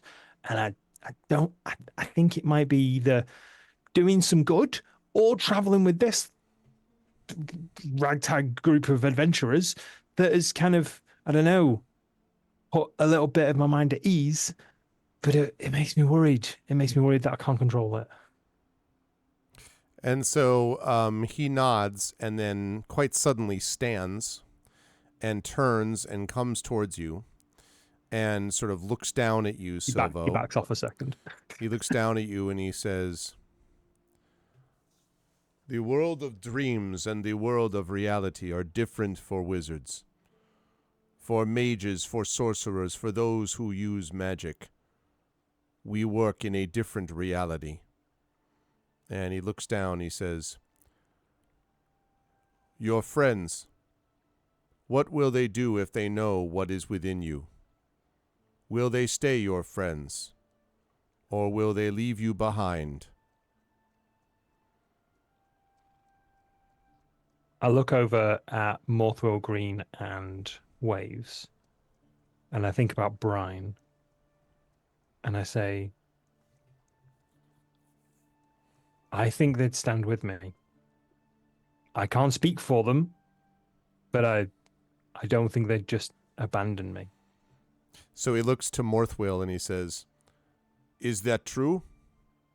If you discovered what was in the soul of this," and he kind of glances at you, Silvo, "person, half elf. would you," he ignores you, he said, "would you stand with him?" I would prefer to stand with him knowing what's wrong, because I have seen things that concern me about him, and I would like to know that he's safe to himself and others around him. I did not ask you that. I asked you if, knowing the darkness within him, whatever that darkness is, would you stand with him as the darkness consumed him? Would you act as a light, or would you walk away? There would be no shame, no judgment, but one cannot move forward until one knows where one is. I wouldn't judge you, Morthwell. I would stand with you, I think, as a light, because I don't want to see whatever's going on with you go into the darkness, because that scares me. And he turns to Green and he says, "You have known this one for the least amount of time. You are the newest. What if this one were unclean inside, and you could not reach the inside to clean him? Would you stand with him, even if his soul was dirty?" I think that all of us have dirty souls. I have a past that I'm not proud of, and it has led me to the light and the mother. So I hope that standing beside my friend who saved me from the spiders by dragging me through the spiders would help him to find peace. I would stand beside him, because if I don't clean him, he doesn't clean himself.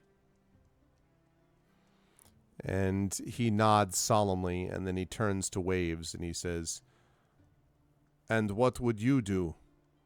What would you do if you knew that this one, whatever the darkness is within him, what if you knew the truth? Would you stand with him, walk away from him, or fight against him?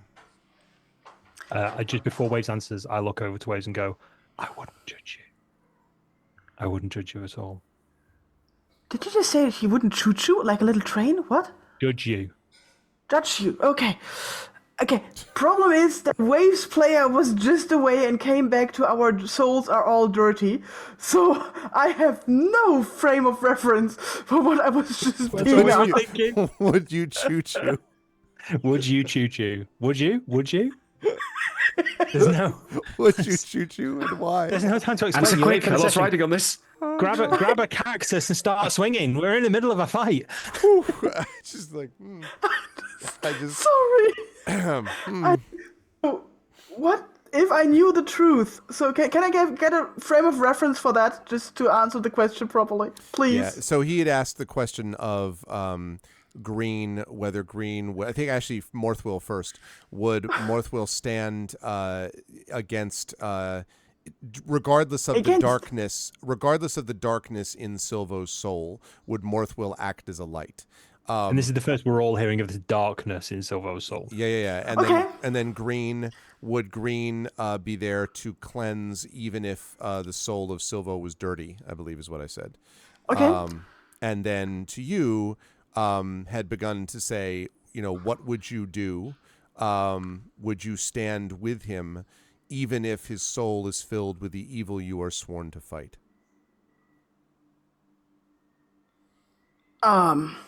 One moment, please. Goes like 3 pages down on the soundboard. Quick checking of the character sheet. Well, now that you mention it, I would do that. Thank you. Sorry, just maybe I have a way of answering Choo-choo. this, actually. I was so confused by everything, but never know. With this group, there was like so many possibilities of what could have gone. This is what happens when you leave the table. Exactly. You have no one to blame for yourself. You come back, it's like this soul-searching question. You're like, I'm sorry, I was having a wee. I step towards Silvo and I put like my arm around his shoulders and I stare the wizard in the eye and say, Treasure. And the wizard sort of frowns, and Keladek says, you would stand with him for treasure, or he is treasure? I nod. And he blinks. You get used to it.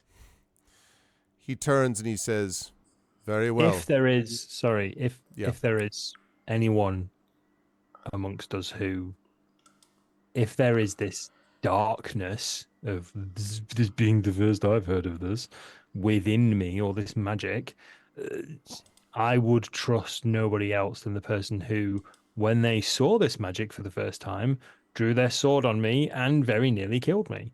And he looks over at Waves like, if anyone was going to put me in my place, I'd trust Waves with it. And Keladek says, the question is not if you would trust Waves. The question is whether Waves and the rest of you can trust you, Silvo. Whether you can be trusted. And he steps back and he says, this is the inside of your mind. And he blinks, and suddenly, and you are in this darkened room. It is bare and spare, and Silvo, you find yourself sort of standing, looking at a room that's both shockingly familiar and also quite different, but it's a room that you've probably seen in your dreams. There are cracks in the walls, the windows are dirty, let through a little bit of light, and Waves and Morthwill and Green, you were all standing there seeing this exact same thing. You hear, as you're standing there, something saying, I told you I don't want excuses.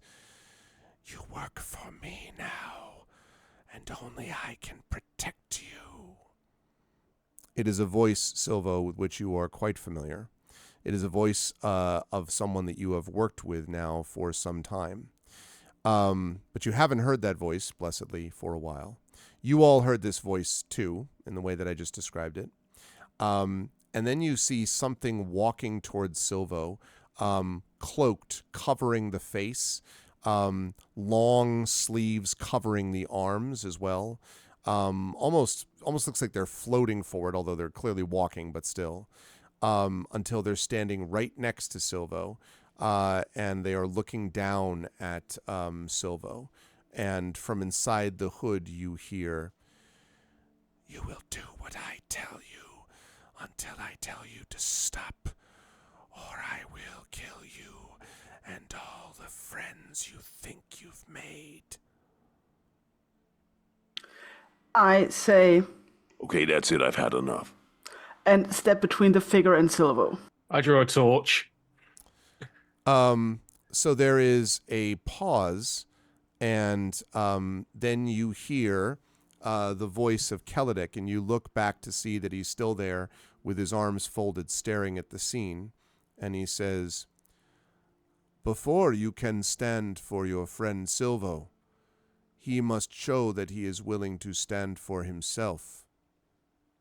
You once worked for this person. The question is, would you work with them again, now that you have these friends?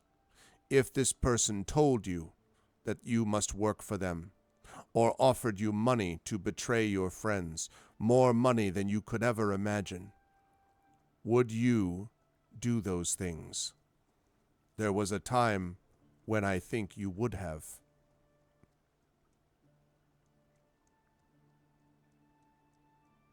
You're right. You're right. There is a time when I would have. And there's a part of me that still instinctively says, well, everyone's got a price, right? Give a man enough gold and he'll do unspeakable acts in your name. There's just so much bigger stuff going on right now.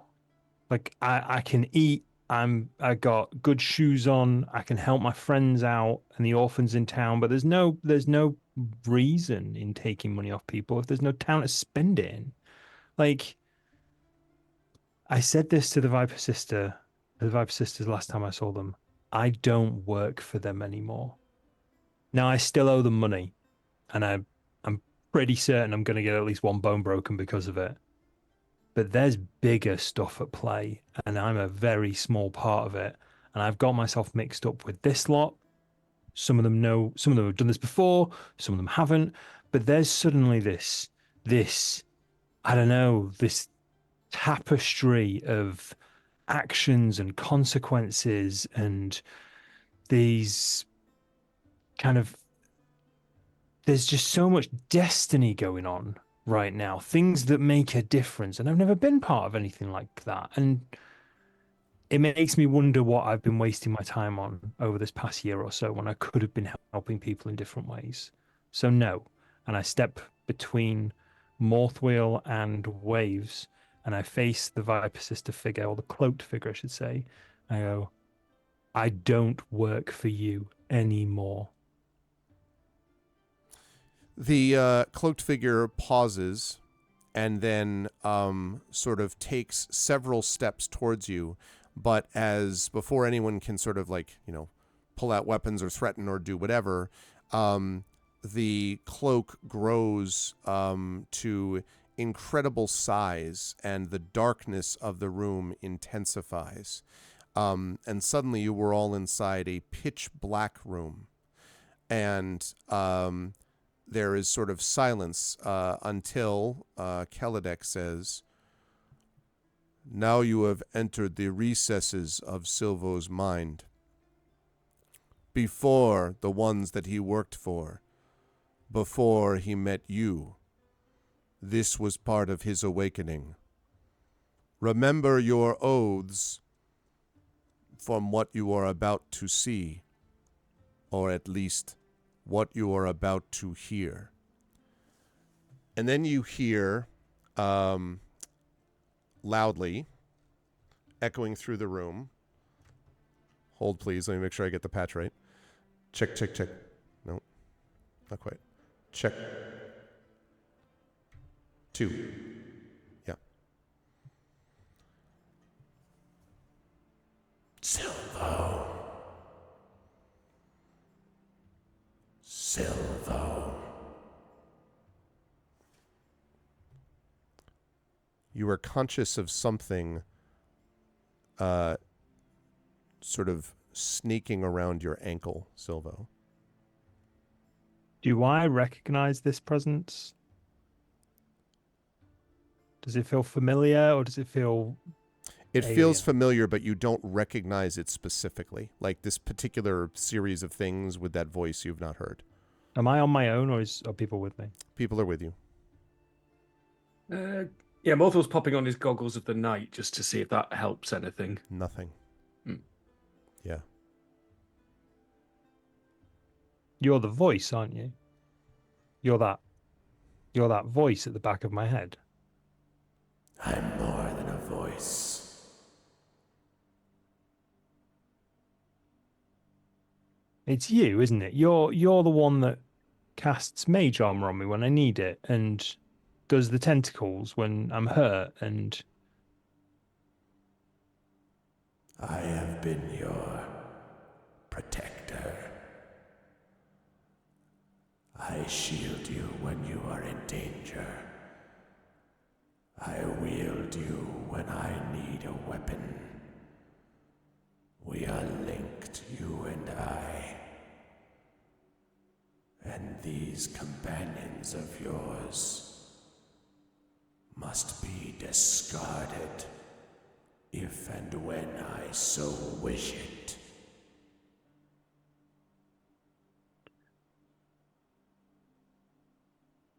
you're scared, just like I am. And I know where you came from because I've been thinking about it.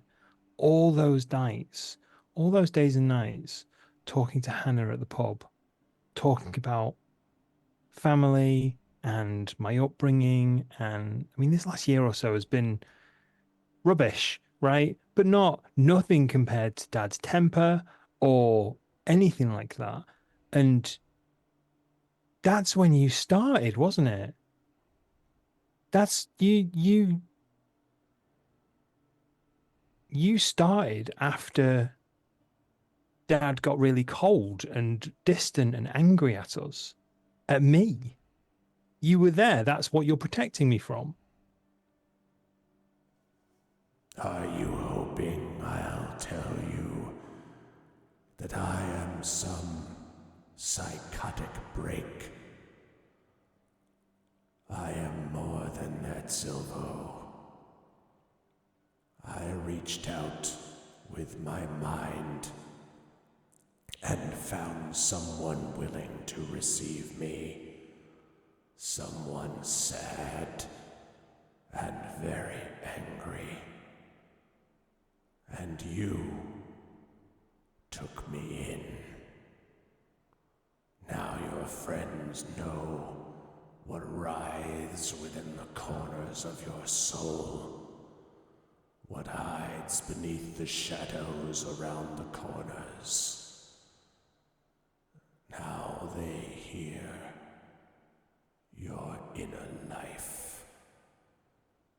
They will leave you, and all that will be left is me. What a load of bullshit. Ace.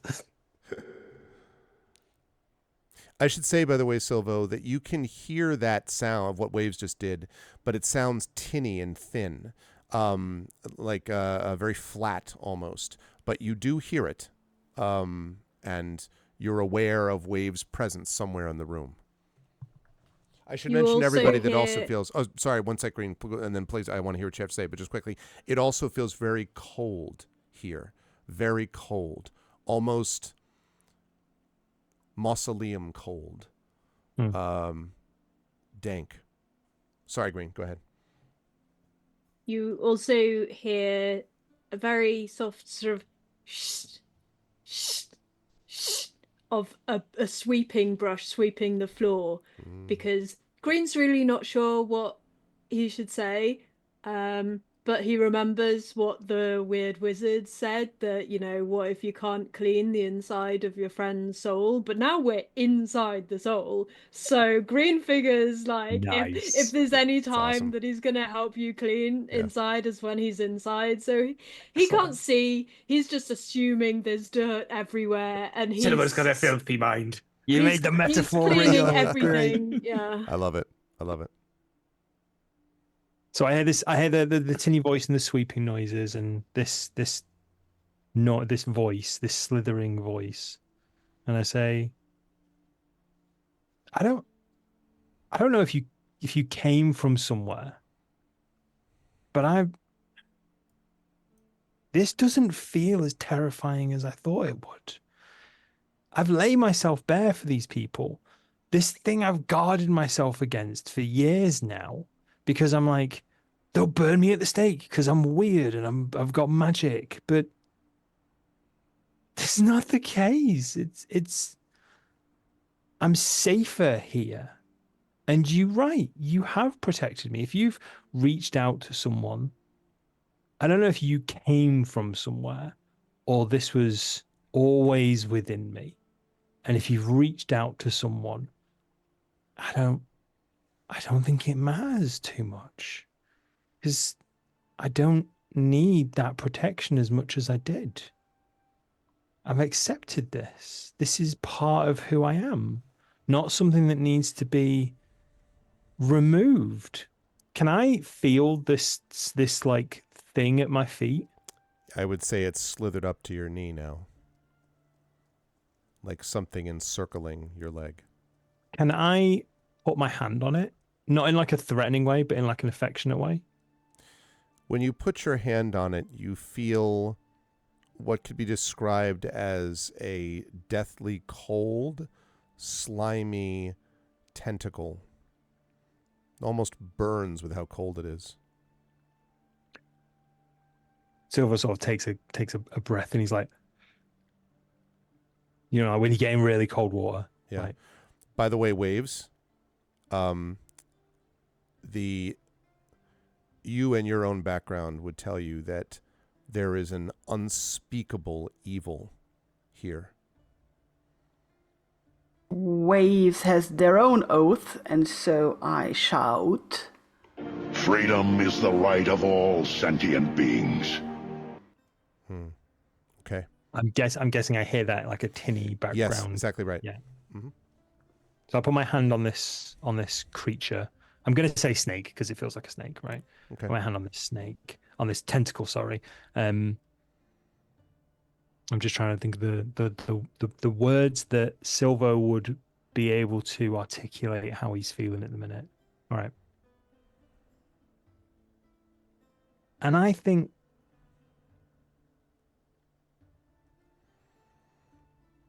I take the tentacle and I grip it just a little harder. Not like I'm digging my hands in, but like I'm shaking hands with someone. Okay. I'm like,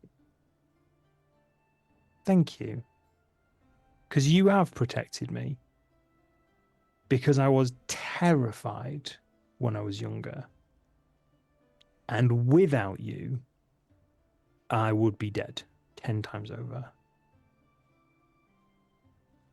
But you don't need to be this separate entity anymore. We can do this together. And I think it's time to let go.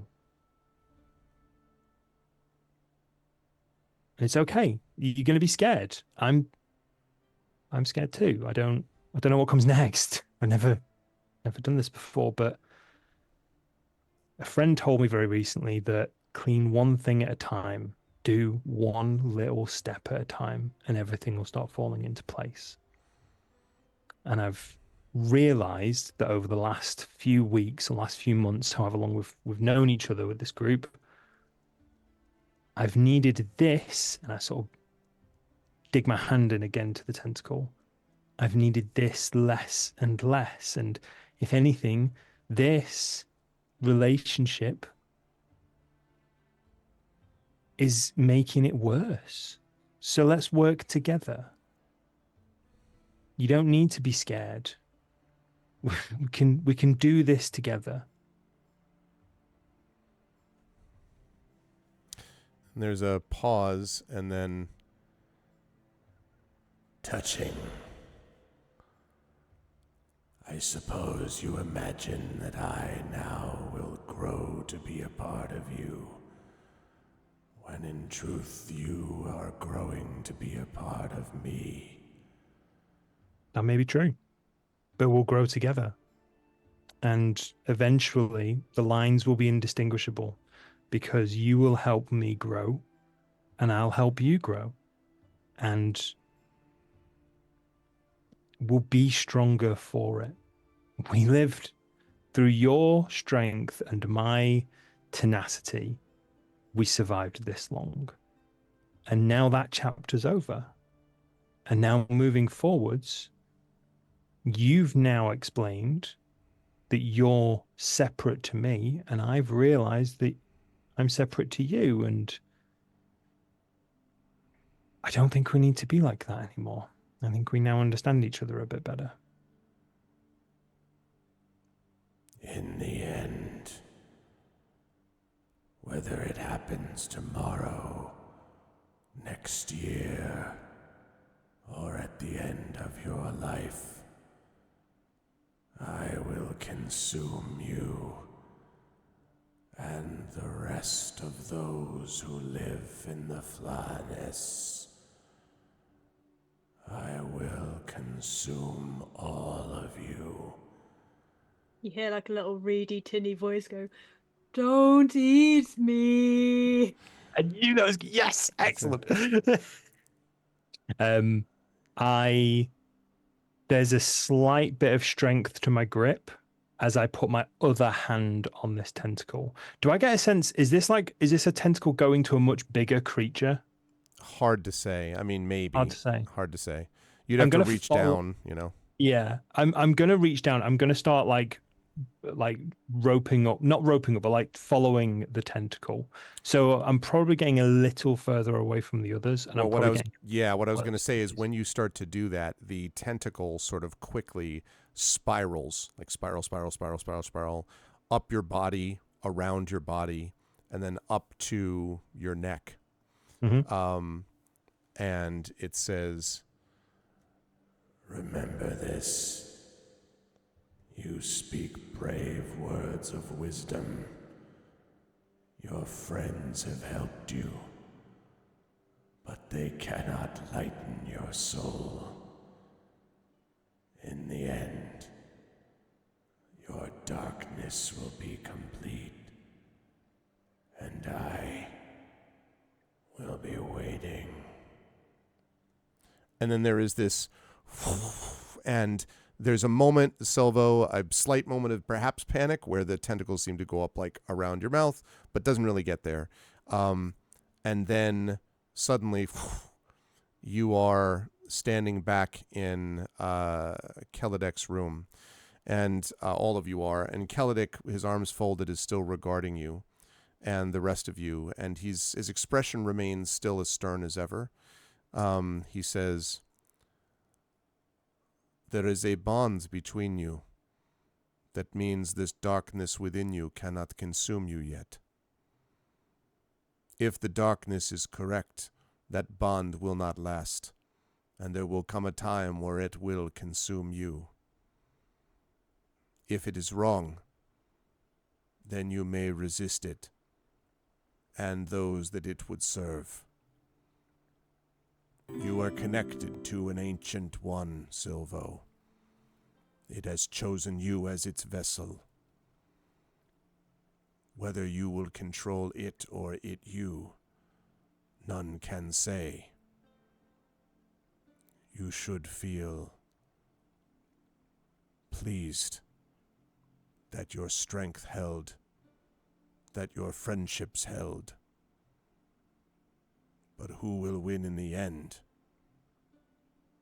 None can be certain. What do you know of this ancient one? It rests on the floor of the world. It is a great creature of evil. It sends its mind out to hundreds, thousands, brings them to its banner, commits them to its service, consumes them, and spits out the waste when it is complete. You are a link to it. There are none who have stood against it. But, and for the first time he kind of looks over, he's been staring at you, and then he kind of looks sort of down at the ground, and then looks over at Green, who's still got the room, and says, "It is possible it is not allowed for every kind of friendship. It has not friends, but servants. It cannot understand friendship. Perhaps you will." Do you know these servants? Do they last long?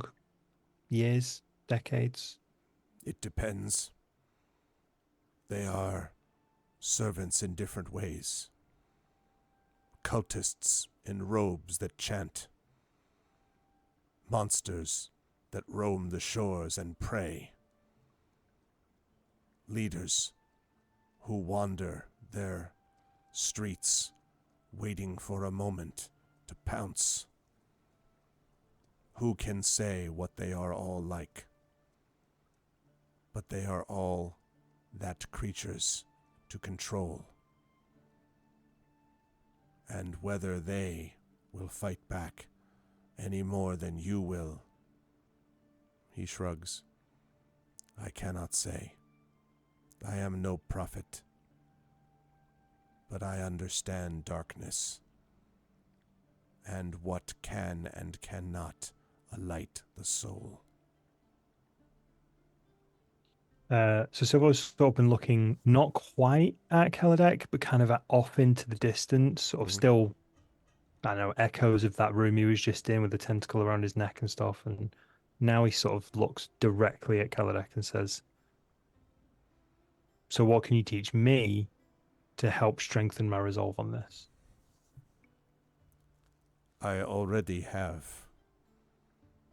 The strength you seek will not come from magic training. The strength you seek will only be found in this room. With these, and he kind of nods to all of them,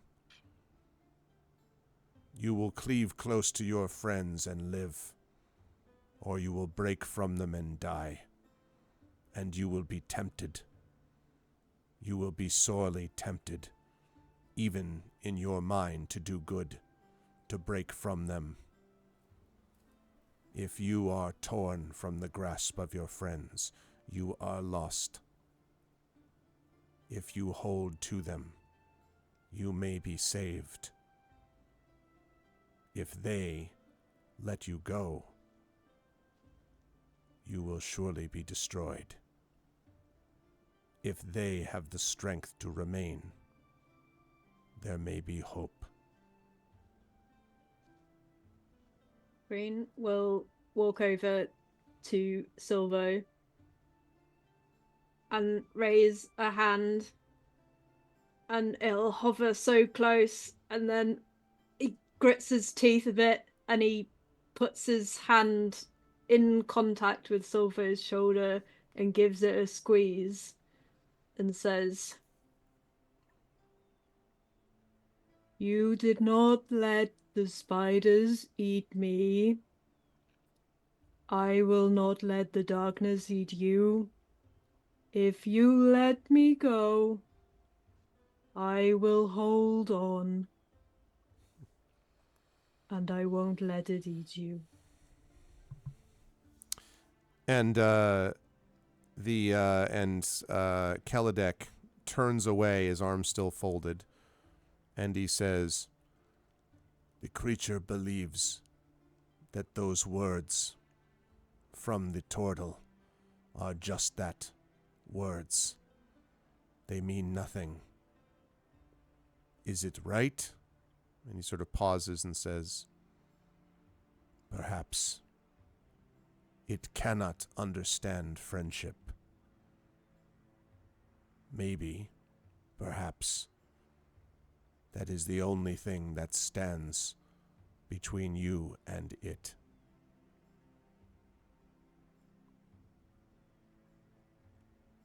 I look at Green and I say, I trust you to hold on if you need me to.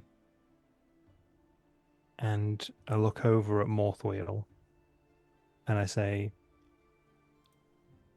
I know we've had, some banter,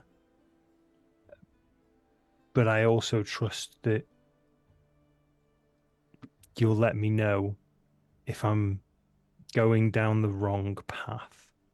And you start to see like tears, very slight tears in Silver's eyes. And he walks away from Green and he walks towards Waves. And in a very somber moment, he stands right in front of Waves and he takes his dagger off of his belt in its sheath and hands it to Waves. And he says, "But you, above anybody else," and he hands the dagger in its sheath to Waves.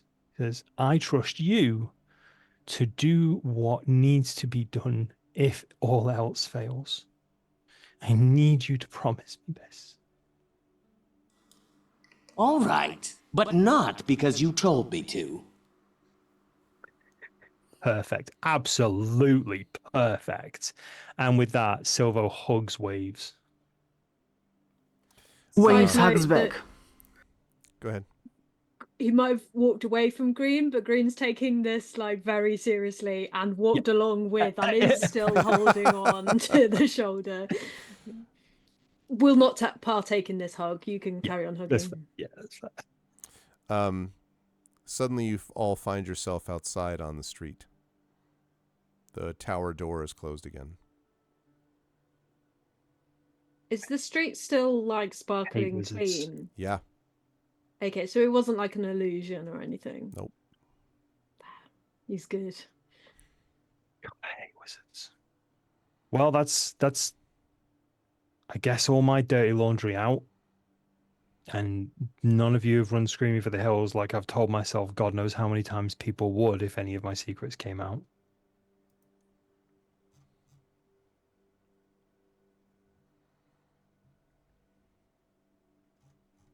Green's looking around for this dirty laundry.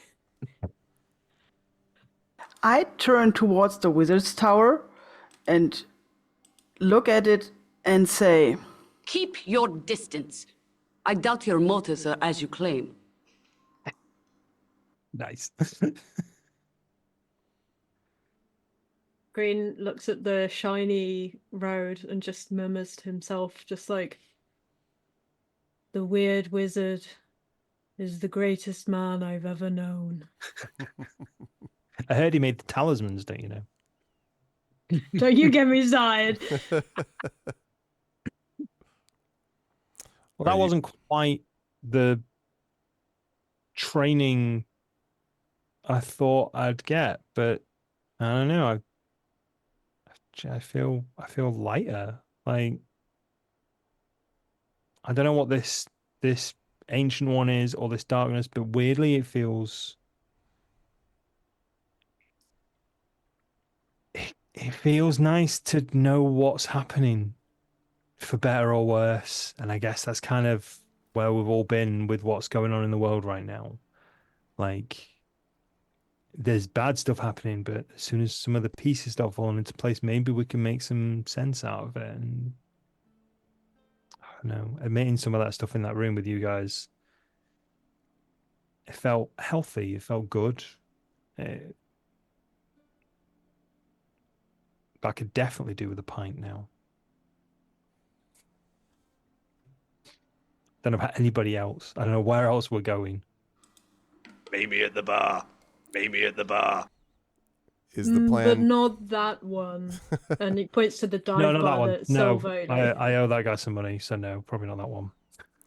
Is the plan ultimately to go to the bar and then to go to the Abbey Isle, if I understood ish correctly? I think so. Yeah. I think. Are we doing anything else before the Abbey Isle?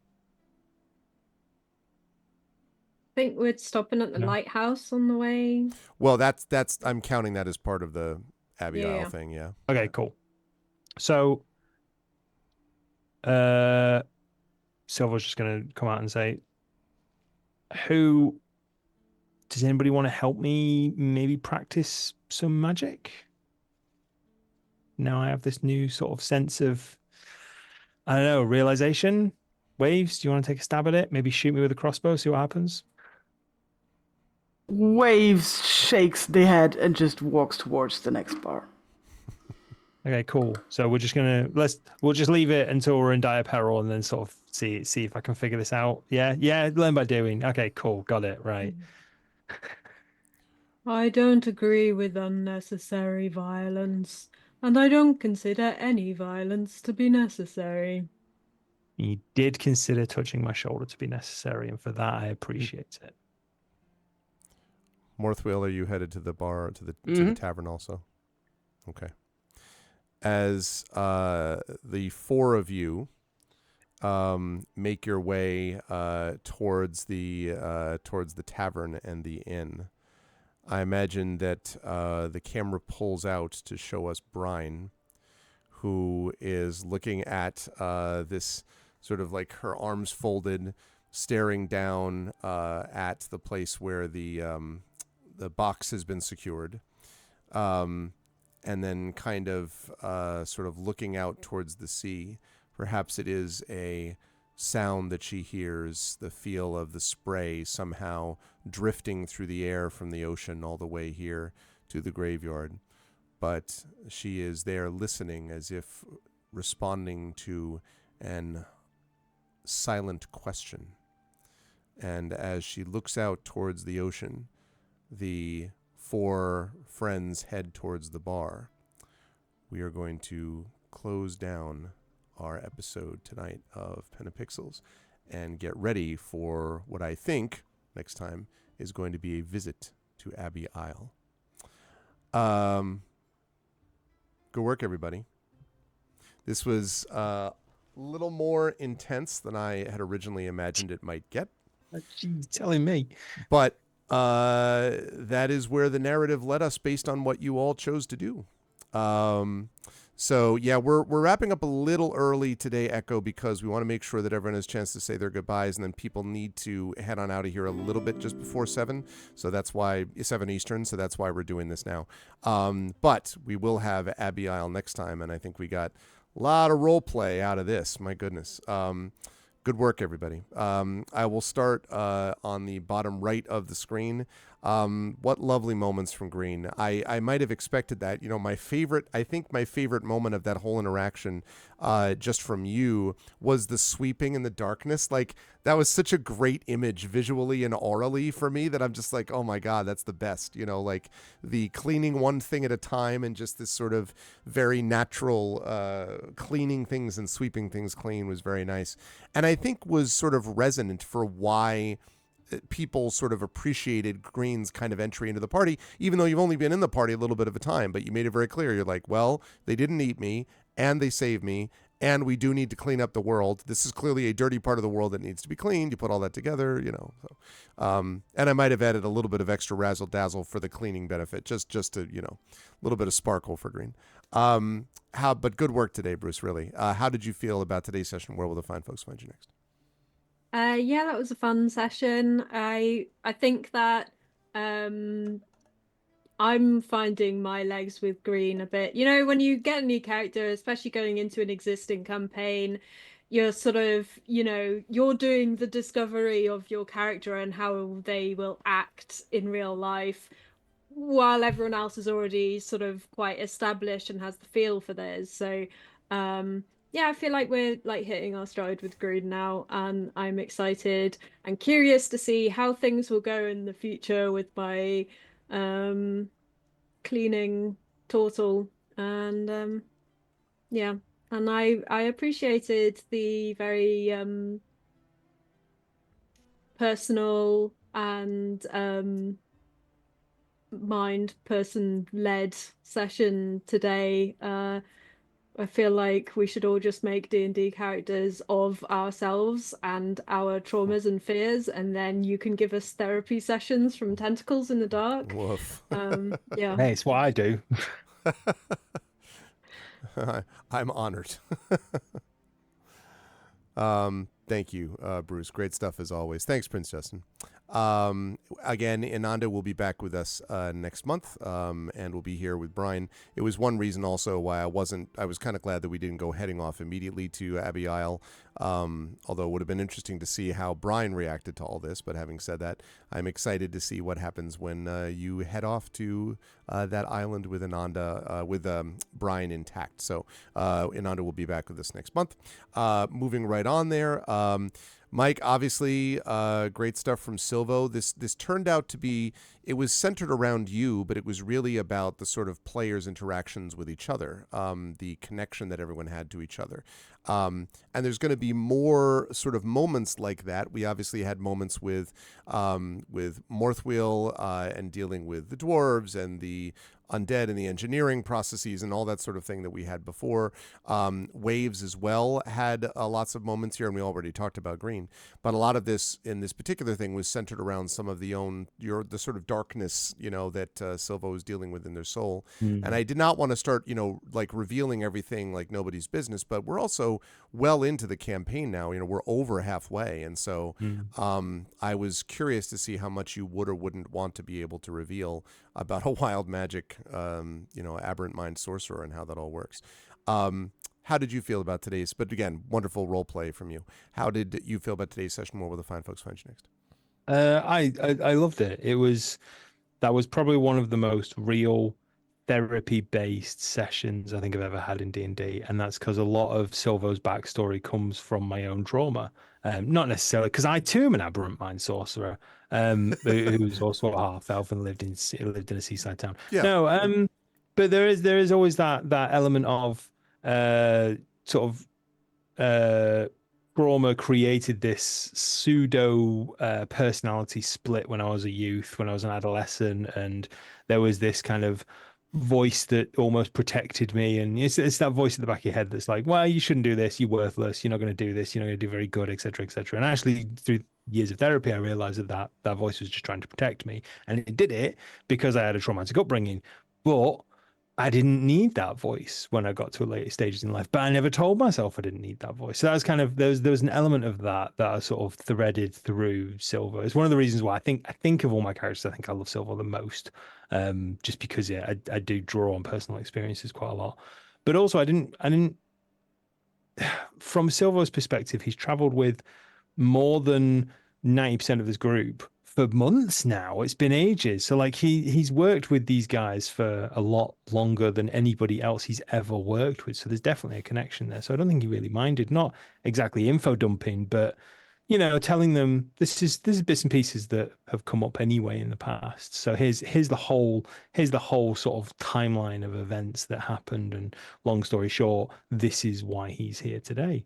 But I loved it. I genuinely, it feels like immediately Silver wants to try and practice his magic because he almost feels like that's like a latchkey sort of moment. Like, cool, now I can do it now, right? It's not quite going to work like that. But in my mind, instead of just going, cool, I'm going to roll the dice and see what spell I cast, or I'm going to take damage and accidentally fire off Arms of Hadar, it's going to be like, okay, cool, I'm going to pick one of three or something like that. There's going to be more control, and as he does more of it, he's going to get more of a handle on it. But yeah, again, I could talk about it for hours. It's one of the, like I said, one of the more impactful sessions I think I've had. Where can you find me next? Hopefully, it's going to be this Thursday back on my channel, twitch.tv/wholesome horror gaming, where we are rinsing the secret endings of Silent Hill 2 remake. Do not, if you don't want spoilers for the Silent Hill 2 remake or Silent Hill 2 in general or Silent Hill games in general, don't tune in. All right, I'm giving you a PSA right now because we have got a list. We're checking it twice, and we're getting apparently all of the secret endings in one run because I'm an idiot and I agreed to do it. Someone said, do you want to get all of the PlayStation 5 trophies in one run? I'm like, no, I'm not that much of an idiot. So yeah, if you enjoy Silent Hill 2 and have completed it, tune in 5 p.m. Thursday over on my channel. If not, don't. I'll see you here next time. Don't worry about it. No judgment. Love you all. Thanks, Mike. Good stuff tonight. Saber, Morthwheel was in a way, as we talked about before, kind of the moral touchstone here. And it's no accident, I think, that after the whole situation of you all going down the hallway, while meanwhile, the wizard was out there hanging out with Green. This is all part of the plan. Wizards are, that's how wizards do things. But beyond that the wizard came, that Kelladek came to you to sort of see what you would do, because you've had this connection with Silvo where you were both made uncomfortable and nervous by him in some ways, but also stand by him because of the nature of the character Morthwheel is. And that's obviously not something Selsig would ever have done, right? Well, I shouldn't say that. Selsig would have done it over time, but it wouldn't have been the same reason, right? Like it wouldn't have been because it feels like it's just kind of the right thing to do, which is what it feels like is coming from Morthwheel, although you can correct me if I'm wrong. So that being said, I thought it was interesting watching that sort of dynamic play out. And otherwise, there wasn't as much direct for Morthwheel to be doing roleplay-wise today, although that is going to be changing rapidly. So I guess I'm curious as to how you felt about interacting with that and being one of the sort of moral touchstones for this, along with Waves, in terms of how you manage things. And also when people will see you next and all that. It is interesting. I didn't mean to break Green earlier, though that was hilarious. I've introduced a paradox into Green's worldview now. Must be clean, but clean means more likely to be eaten. Oh no! Oh no! It's always interesting thinking like how does Morthwheel feel about this actually? Because it's different from how I'm generally might be thinking about it from like gameplay details level, and then you've got like the character level as well that you're thinking about it on. So it's like mechanically, I'd be like, yeah, I'm gonna like have a gun trained on him at all times, but realistically, Morthwheel wouldn't do that. If he makes any funny noises, he's toast. No. Yeah.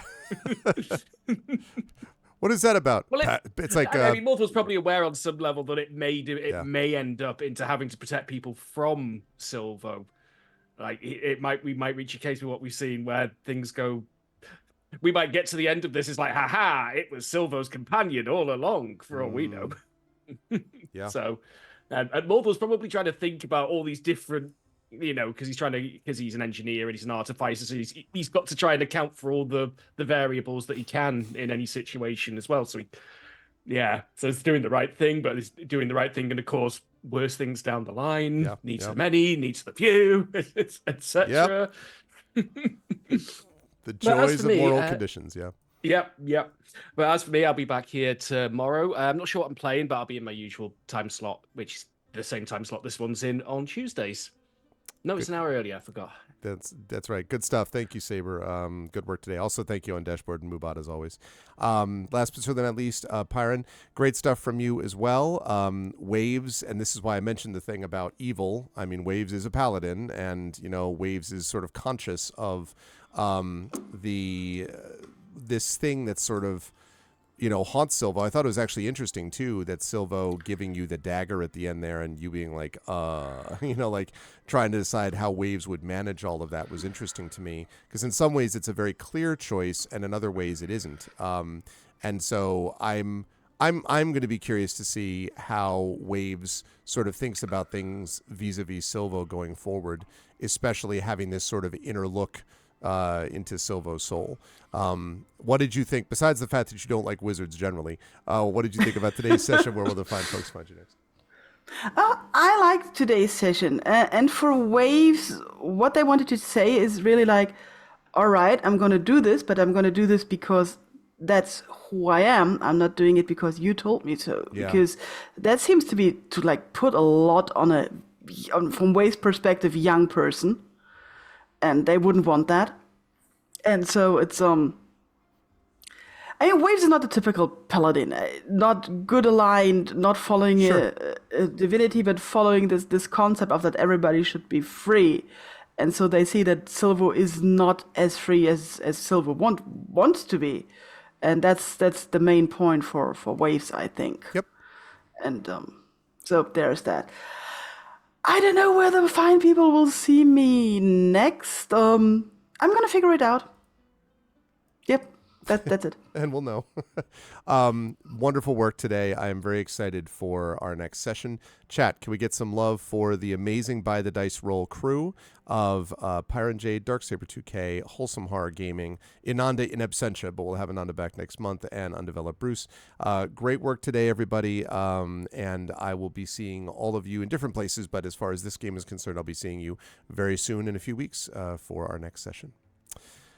Bye for now, crew. See you later, everyone. Miss you. Love you. Bye. All right. That is going to do things for us for today. Yeah, that was intense. I was not sure how intense it was going to go, but the thing is that whenever you get someone who's got an aberrant mind background, it's just there's going to come a point where that's going to come up. Like, it's not going to be something you can avoid, because these are voices that are kind of whispering in the head type of thing. At some point, that stuff is going to become evident. And when that does, then you're going to have to, then they're going to have to deal with it one way or the other. So, but that was great. You have to be very careful with sessions like that, that they don't enter spaces that are dangerous or triggering or things like that for people. But when they're done right, I think they can be very helpful and healing. And certainly there is a certain notion of Dungeons and Dragons as a kind of therapeutically beneficial thing that gives us sort of an insight into our own psyches, our own souls, our own consciousnesses. And that's one of the many reasons that this is my favorite game of all time, Dungeons and Dragons, is because of the many ways that it does all these things. And so it was great to see it in evidence again this evening. But I've got to rise up on out of here now. I will be heading out. You can expect to see, just make sure, in a little less than 3 hours, you will see Kilgore here for Mafia 2 Definitive Edition. So we'll be back with that. But I will be back on my own channel as well in a little less than 2 hours with our vocalists, my voice team, playing the game Growing Up. That is a very different kind of game than this. I don't think you're going to see the level of therapy, sort of role play that we got for this one. And I should say, by the way, that in our next session, I think it's going to be much more of a rollicking, lot more action in that one. But we had a lot of action in the past couple of sessions. This one, it always is back and forth with these things. It's always a mix, both of those. So keep that in mind. There'll be more of that later on. I will also be back on this channel next Tuesday for more Pen and Pixels and more Songs of Conquest in the then final Tuesday of November, which is hard to believe, before we head on to the final month of the year and end out December 2024 going forward.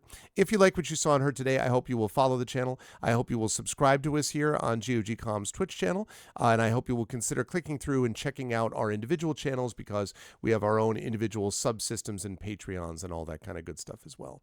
But that's going to be it for now. I will see you folks in a couple hours on my channel for some more awesomeness known as Growing Up with your vocalists. And then back here, Kilgore will be here in about 3 hours for Mafia 2 Definitive Edition. And I will see you folks on my channel later this week as well, or back here next week for episode 449, almost at episode 450, 449 of Pen and Pixels and some more Songs of Conquest. Until then, everyone, please be good to each other and much love. I'll catch y'all soon. Have a good night.